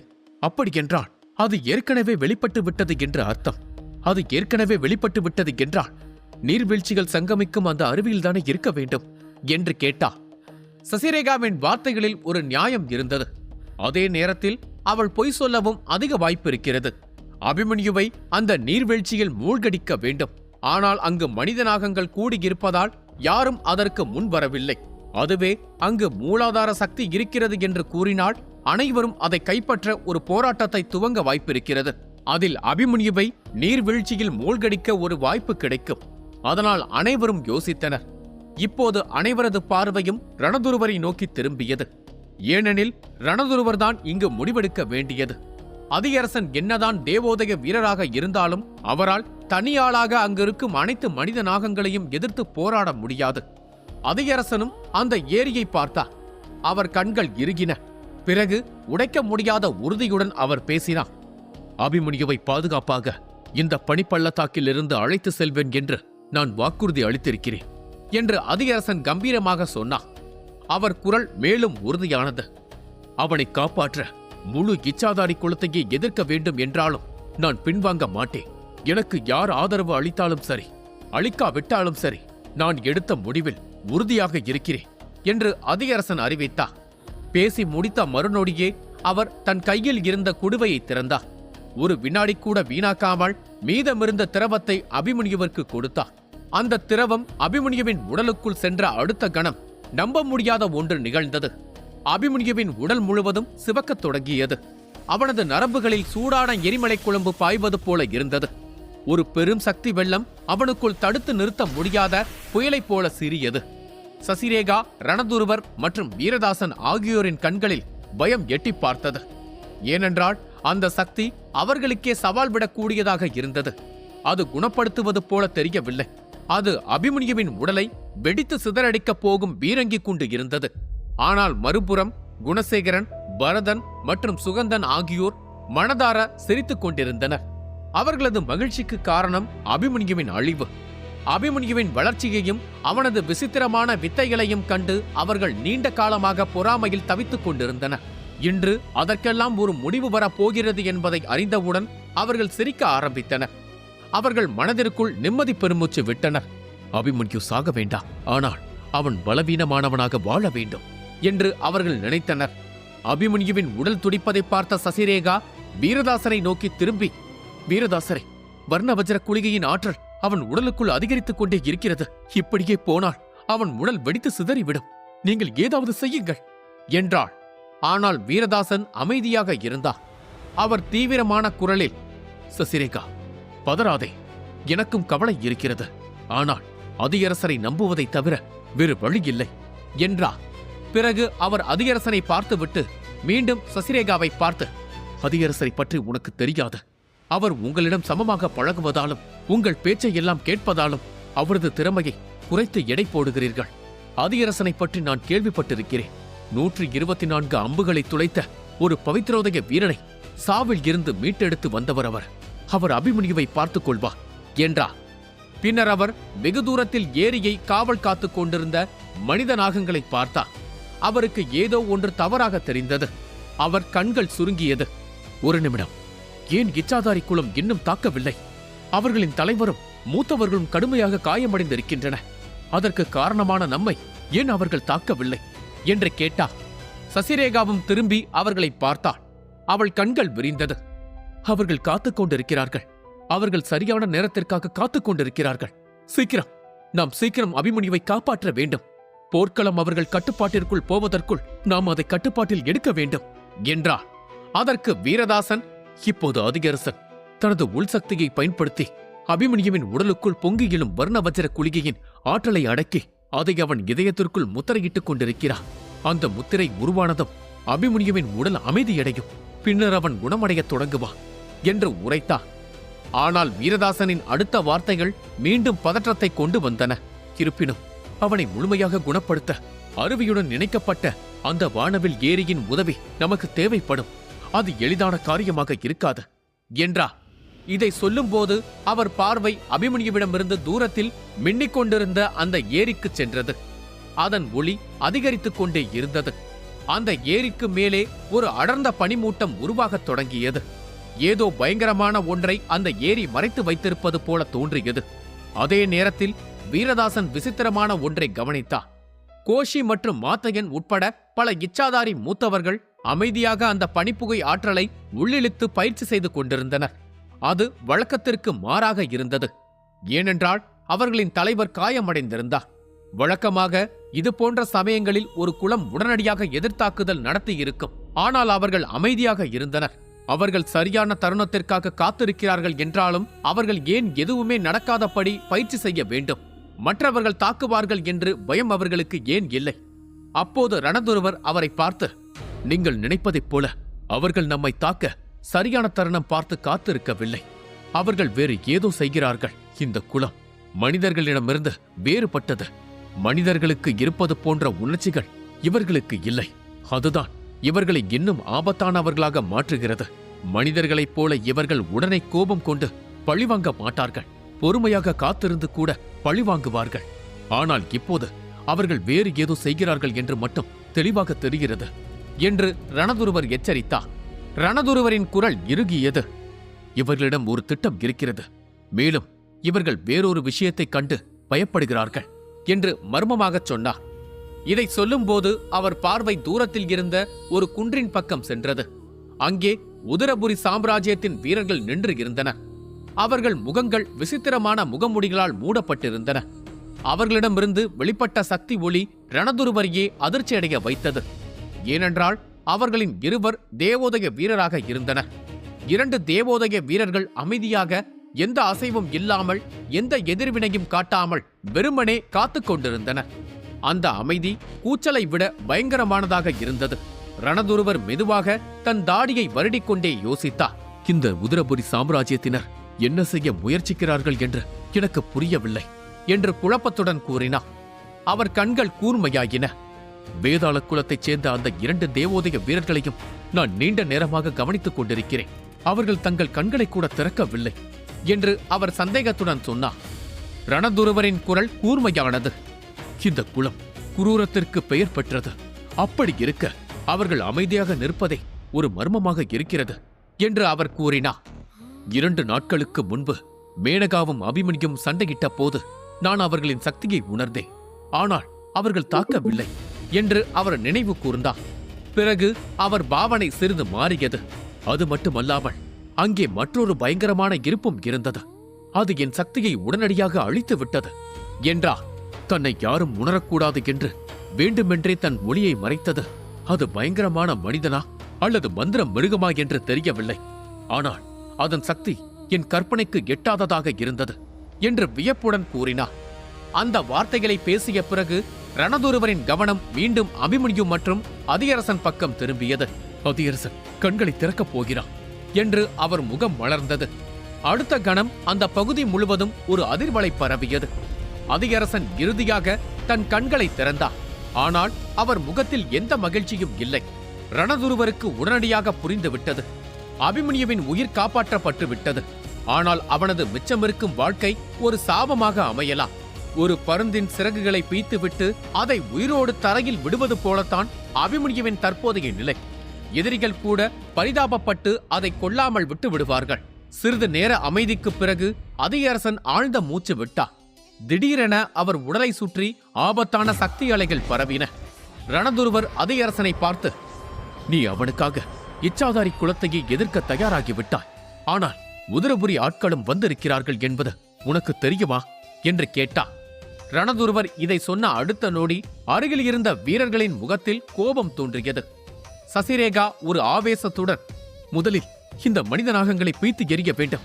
மதிமங்கல காட்டிற்கு வந்ததில் இருந்து அவர்கள் தொல்லை தாங்க முடியவில்லை. அவர்கள் முகத்தை பார்த்தாலே எனக்கு வெறுப்பாக இருக்கிறது. அவர்களுடன் சண்டையிடுவது அரைக்குறையாக இருக்கிறது. அவர்களுக்கு சண்டை போடவும் தெரியவில்லை. ஆனால் விடவும் மறுக்கிறார்கள். நாகவலிய முத்திரை என்று ஒன்றையும் விஷவாயு என்ற ஒன்றையும் வைத்துக் கொண்டு தலைவலியை ஏற்படுத்துகிறார்கள். அவர்களுக்கு மனித குலத்தின் வலிமையை காட்ட வேண்டும் என்றார். அவள் மட்டுமல்ல, வீரதாசன், குணசேகரன், பரதன் மற்றும் சுகந்தன் ஆகியோரும் கூட அந்த மனித நாகங்கள் மீது கொலைவெறியில் இருந்தனர். அதியரசன் ரணதுருவரை பார்த்து, நாம் அருவியை நோக்கி செல்ல வேண்டும் என்றார். ரணதுருவர் கீழே கிடந்த அபிமன்யுவை பார்த்தார். அபிமன்யுவின் வெளிப்புற காயங்கள் குணமாக தொடங்கியிருந்தன. ஆனால் அவனது உள்புற காயங்கள் இன்னும் பயங்கரமான ஆழத்தில் இருந்தன. ரணதுருவர் அதியரசனை பார்த்து பொறாமையாக பேசத் தொடங்கினார். அதியரசா, புரிந்து கொள்ள முயற்சி செய். நீ சொல்வது சரிதான். நானும் இந்த சிறுவனுக்கு உதவ விரும்புகிறேன். ஆனால் என்று ரணதுருவர் இழுத்தார். அதியரசன் உடனடியாக அவரை இடைமறித்தார். அவர் குரல் முன்பை விட தீர்க்கமாக இருந்தது. என்னை தடுக்க நீ எடுக்கும் முயற்சி வீணானது என்று அதியரசன் திட்டவட்டமாக சொன்னார். அதியரசனின் கண்களில் உறுதி எரிந்தது. இந்த சிறுவன் என் உயிரை காப்பாற்றினான், அது உனக்கு தெரியும் என்று அவர் நினைவுபடுத்தினார். அதியரசன் ஒரு அடி எடுத்து வைத்து, அவன் கடனை தீர்க்காமல் நான் சாக விரும்பவில்லை. அதற்காக நான் முழு இச்சாதாரி குலத்தோடும் சண்டையிட நேர்ந்தாலும் சரி என்று அவர் உறுதியாக சொன்னார். அந்த வார்த்தைகளுடன் அதியரசன் தன் சக்தியை பயன்படுத்தி அபிமன்யுவை காற்றில் மிதக்க விட்டு அருவி ஏரியை நோக்கி பறக்கத் தொடங்கினார். சசிரேகாவும் வீரதாசனும் உடனடியாக அவரை பின்தொடர்ந்தனர். அவர்கள் செல்வதை பார்த்த ரணதுருவர் கோபத்துடன் முணுமுணுத்தார். இந்த கிழவன் எப்போது பார்த்தாலும் எனக்கு பிரச்சனையையே உண்டாக்குகிறான் என்று ரணதுருவர் அழுத்துக் கொண்டார். அவர் தன் காலை தரையில் ஓங்கி மிதித்தார். அந்த அழுத்தத்தில் அவர் காலடியில் விரிசல்கள் பரவின. அப்போது அவருக்கு பின்னால் திடீரென மேனகாவின் குரல் கேட்டது. மயங்கிய நிலையில் அதியரசனுடன் காற்றில் மிதந்து செல்லும் அபிமன்யுவை பார்த்த அவள், தாத்தா, அவர்கள் ஏன் அருவியை நோக்கி செல்கிறார்கள் என்று மேனகா கேட்டார். ரணதுருவர் மேனகாவை தீவிரமாக பார்த்தார். மேனகா, நீ இனி இங்கே இருக்க வேண்டாம் என நான் நினைக்கிறேன் என்று அவர் கூறினார். ஏனென்றால் அதியரசன் இச்சாதாரி குலத்தை வெளிப்படையாக எதிர்த்தார். அந்த 2 தேவோதய மூத்தவர்களும் அவரை தாக்குவார்கள் என்று ரணதுருவர் எச்சரித்தார். ரணதுருவரின் கண்கள் கூர்மையாயின. அதனால் அந்த முட்டாள் கிழவனை காப்பாற்ற நான் சென்றே ஆக வேண்டும். அந்த நேரத்தில் என்னால் உன்னை காப்பாற்ற முடியாது என்றார். மயங்கிய நிலையில் அதியரசனுடன் காற்றில் மிதந்து செல்லும் அபிமன்யுவை ரணதுருவர் பார்த்தார். மேனகாவின் அழகான முகம் ஏமாற்றம் இருந்தது. அவள் அமைதியாக தலையசைத்தார். அவளுக்கு சண்டையிட வேண்டும் என்ற ஆசை இருந்தது. ஆனால் ரணதுருவர் ஒருபோதும் ஒப்புக்கொள்ள மாட்டார் என்பது அவளுக்கு தெரியும்.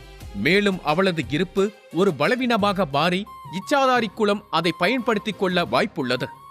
விரைவில் மேனகாவின் வீரர்களில் ஒருவர் முன்வந்து அவளை அங்கிருந்து அழைத்துச் சென்றார். அனைவருக்கும் உண்மை புரிந்தது. இனி நடக்கப் போகும் போர் மிகவும் ஆபத்தானதாக இருக்கும். எனவே மற்றவர்களும் பின்வாங்கத் தொடங்கினர். அந்த குழப்பத்திலிருந்து மேனகாவை தூரமாக அழைத்து சென்றனர். என்ன நடந்தாலும் சரி, அபிமன்யுவின் உயிரை காப்பாற்றியே தீர வேண்டும் என்று அதியரசன் ஒரு முடிவெடுத்து விட்டார். அதனால் மனித நாகங்களின் ஆதிக்கம் முழுமையாக நிறைந்திருந்த அந்த ஏரியை நோக்கி அவர் தைரியமாக நடக்க ஆரம்பித்தார்.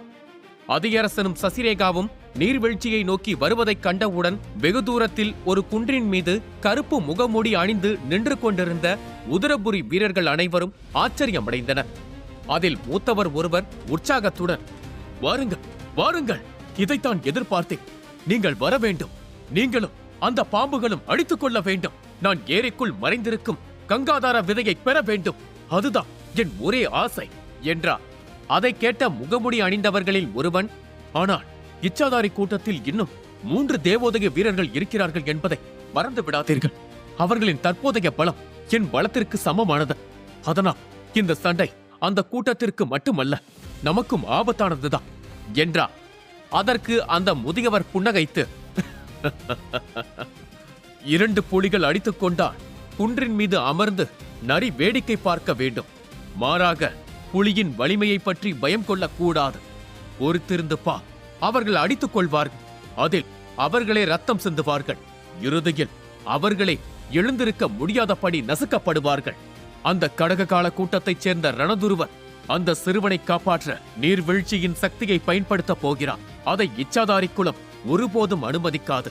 ஏனென்றால் அந்த சிறுவன்தான் அவர்களின் இளம் தலைவன் நாகராயரை காயப்படுத்தியது.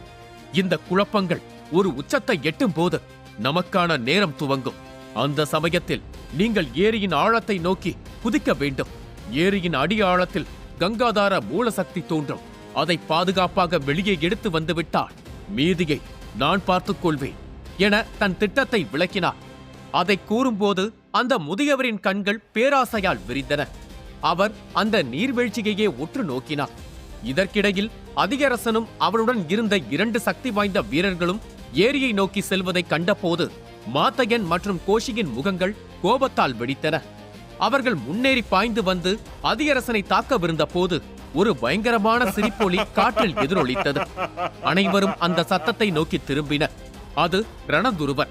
அவர் தனது சக்தி இறக்கைகளை பயன்படுத்தி அமைதியாக வந்து தர இறங்கினார். அவரை கண்டதும் மாத்தையனும் கோஷியும் பற்களை கடித்துக் கொண்டு எதுவும் செய்ய முடியாமல் நின்றனர். அவர்கள் கோபத்தை அடக்கிக் கொண்டு ரணதுருவரை பார்த்து, ரணதுருவரை, நாங்களும் பொறுத்து பொறுத்து போனோம். ஆனால் நீங்கள் வரம்பை மீறுகிறீர்கள். இது உங்களுக்கே தவறாக தோன்றவில்லையா என்று கேட்டனர். அவர்கள் தைரியமாக பேசிவிட்டாலும் பயம் அவர்களின் இதயங்களை நிரப்பியது. முந்தைய போரில் ரணதுருவர் அவர்கள் இருவரையும் கிட்டத்தட்ட மரணத்தை காட்டும் அளவுக்கு காயப்படுத்தியிருந்தார். அவர்கள் சொன்னதை கேட்ட ரணதுருவர் கோபம் குறையாத குரலில், இந்த சிறுவன் கடுமையாக காயமடைந்துள்ளான். நான் அவனுக்கு என் தேவோதய மாத்திரையை கொடுக்க வேண்டிய கட்டாயம் ஏற்பட்டது. அதனால் அவனது உள் உறுப்புகள் இன்னும் மோசமாக பாதிக்கப்பட்டுள்ளன. இப்போது நான் அவனது உயிரை காப்பாற்ற வேண்டும். அதனால் என் விஷயத்தில் நீங்கள் தலையிடாமல் இருப்பது நல்லது என்றார்.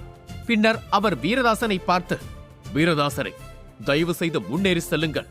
யார் உங்களை தடுக்க துணிகிறார்கள் என்று பார்ப்போம் என்றார். பேசிக்கொண்டே ரணதுருவர் தனது சக்தியை கொஞ்சம் கொஞ்சமாக வெளிப்படுத்தினார்.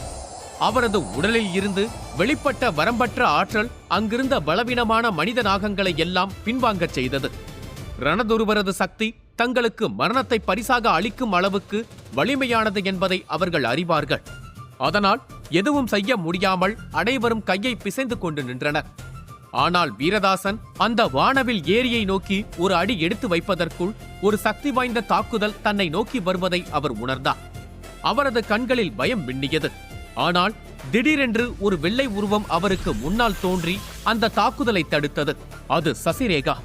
அதே நேரத்தில் வீரதாசனின் காதுகளில் மற்றொரு குரல் ஒலித்தது, அவர்களை தாக்குங்கள். வீரதாசன் உடனடியாக மேலும் 2 சக்தி வாய்ந்த தாக்குதல்கள் தன்னை நெருங்குவதை உணர்ந்தார். கொஞ்சம் கூட தாமதிக்காமல் மயக்கமடைந்த அபிமன்யுவை பரதன், குணசேகரன் மற்றும் சுகந்தன் ஆகியோர் கையில் கொடுத்து அவனை ஏரிக்கு அழைத்து செல்லுமாறு அவர்களுக்கு உத்தரவிட்டார். பின்னர் அவரும் சசிரேகாவும் சேர்ந்து அவர்களை நோக்கி வந்த தாக்குதல்களை எதிர்கொள்ளத் தொடங்கினர். மயக்கமடைந்த அபிமன்யு தங்கள் கைகளில் கிடப்பதை பார்க்கும்போது பரதனுக்கும் சுகந்தனுக்கும் மனதில் ஒரு எண்ணம் தோன்றியது. இவனை எங்கேயே முடித்து விடலாமா என்று யோசித்தனர். ஆனால் அங்கிருக்கும் அதிகரசன், வீரதாசன், ரணதுருவர் என்ற 3 மலைகளை பார்த்த பிறகு அவர்களையே அறியாமல் அவர்கள் முதுகில் ஒரு குளிர்ச்சி ஏற்பட்டது. அது அவர்களுக்கு ஒருவித பயத்தை கொடுத்தது. அவர்கள் வேகமாக அபிமன்யுவை ஏரிக்கு கொண்டு செல்லவில்லை என்றால் அதிகரசனின் கோபத்திற்கு ஆளாகி விடுவோமோ என்று பயந்தனர். திடீரென்று ஒரு சக்தி வாய்ந்த குரல் அவர்களை நோக்கி கர்ஜித்தது, சிறுவனே, அடுத்த அடி எடுத்து வைப்பதற்கு முன்னால் ஒரு முறைக்கு 100 முறை யோசித்து வை. இல்லை என்றால் யார் என்னவென்றெல்லாம் பார்க்க மாட்டேன், வெட்டி பேசி விடுவேன் என்று மிரட்டியது ஒரு குரல். அது அமரோதய நிலையில் இருந்த ஒரு மனித நாகத்தின் குரல். அந்த மனித நாகம் குரலோடு நிற்காமல் தாக்குதலையும் துவங்கியது. பரதன் தன் குலத்தின் சிறப்பு முத்திரையை பயன்படுத்தி தன் பலத்தை துரிதமாக அதிகரித்தார். இரத்த புகை நுட்பம் செயல்படுத்தப்பட்டதும் அவர்களை சுற்றி ஒரு இரத்தக்கடல் பரவியது. மேலும் அனைவரின் கண்களுக்கு முன்பாக பரதனின் 6ஆம் நிலை சக்தி அமரோதய நிலைக்கு உயர்ந்தது. இதைக் கண்ட மனித நாகம் சீறியது, அந்த சிறுவனை என்னிடம் ஒப்படைத்து விடு, இல்லையென்றால் நீயும் உன் குலமும் கற்பனை செய்ய முடியாத ஒரு பேரழிவை சந்திப்பீர்கள் என்று கர்ஜித்தது. அந்த மூத்தவர் பரதனின் குலத்தை பற்றி குறிப்பிட்ட கணமே பரதனின் முகம் இறுகியது. அவன் இதுவரை அமைதியாகத்தான் இருந்தான். இதற்கு மேல் அவனால் அமைதியாக இருக்க முடியவில்லை. அவன் கொலைவெறியுடன் அந்த மனிதநாகத்தை பார்த்து, என்ன சொன்னாய்? என் குலம் பேரழிவை சந்திக்குமா? முடிந்தால், உன்னால் முடிந்தால் என் குலத்தை நெருங்கிப்பா. அங்குருதி குலத்தின் வாசலை நெருங்கினாலே உன் வாள் வெட்டப்படும் என்று நான் சவால் விட்டு சொல்கிறேன். ரத்தம் சிந்துவதை தவிர வேறு எதையும் எனக்கு கற்றுக் கொடுக்காத அங்குருதி குலத்தின் வீரனை மிரட்டுவதற்கு முன்னால் ஒரு முறைக்கு 100 முறை யோசித்துக்கொள் என்று கர்ஜித்தான். அவன் பேசிக்கொண்டே தன் சக்தியை வெளிப்படுத்தி தன்னை சுற்றி ஒரு பாதுகாப்பு கவசத்தை உருவாக்கினான். அந்த கவசம் அந்த மனிதநாகத்தின் தாக்குதலை தடுத்தது மட்டுமல்லாமல் யாரும் தன்னை நெருங்காதபடி பார்த்து கொண்டது. அந்த சமயத்தில் பற்களை கடித்தபடி பரதன் கோபத்துடன் சுகந்தனையும் குணசேகரனையும் பார்த்து, என்ன வேடிக்கை பார்த்து கொண்டிருக்கிறீர்கள்? அந்த நாகத்தின் சக்தியை என்னால் அதிக நேரம் தடுக்க முடியாது. சீக்கிரம் அபிமன்யுவை ஏரியில் போட்டுவிட்டு வந்து எனக்கு உதவுங்கள், இல்லையென்றால் நாம் அனைவரும் பெரும் சிக்கலில் மாட்டிக்கொள்வோம் என்று கத்தினார். மறுபுறம் குணசேகரன் பரதனின் பெருகி வரும் சக்தியை பொறாமையுடன் பார்த்தபடி ஒரு கணம் தன்னை மறந்திருந்தான். ஒரு நொடியில் கஜசூரத்தில் இருந்து பவித்ரோதயம் உயர்ந்து விட்டான். இவனுடைய சக்தியை அதிகரிக்கும் நுட்பம் உண்மையிலேயே நம்ப முடியாதது. அவன் அந்த மூலிகை மாத்திரையை பயன்படுத்தியதிலிருந்து அவன் வளர்ச்சி வேகம் விண்ணை முட்டும் அளவுக்கு அதிகரித்துள்ளது. அதற்கும் மேலாக இந்த சிறப்பு நுட்பம், இவனை பார்த்தால் எனக்கு பொறாமையாக இருக்கிறது என்று அவன் மனதிற்குள் பேசிக் கொண்டிருந்தான். அந்த சமயத்தில் பரதன் மீண்டும் கோபமாக, என்ன வேடிக்கை பார்த்துக் கொண்டிருக்கிறான், சீக்கிரமாக போ என்று கத்தினான். அது குணசேகரனையும் சுகந்தனையும் நிஜ உலகிற்கு அழைத்து வந்தது. குணசேகரன் அவனை எரிச்சலுடன் ஒரு பார்வை பார்த்துவிட்டு, எனக்கே கட்டளையிடும் அளவிற்கு இவன் வளர்ந்து விட்டானா? அதிலும் இந்த அபிமன்யு பிரச்சனைகளை ஒன்றின் பின் ஒன்றாக இழுத்து வருகிறான். ஆனால் ஒவ்வொரு முறையும் அதிர்ஷ்டம் அவன் பக்கம் தான் நிற்கிறது. இந்த முறை அந்த அதிர்ஷ்டம் அவனை காப்பாற்றுமா என்பதை நான்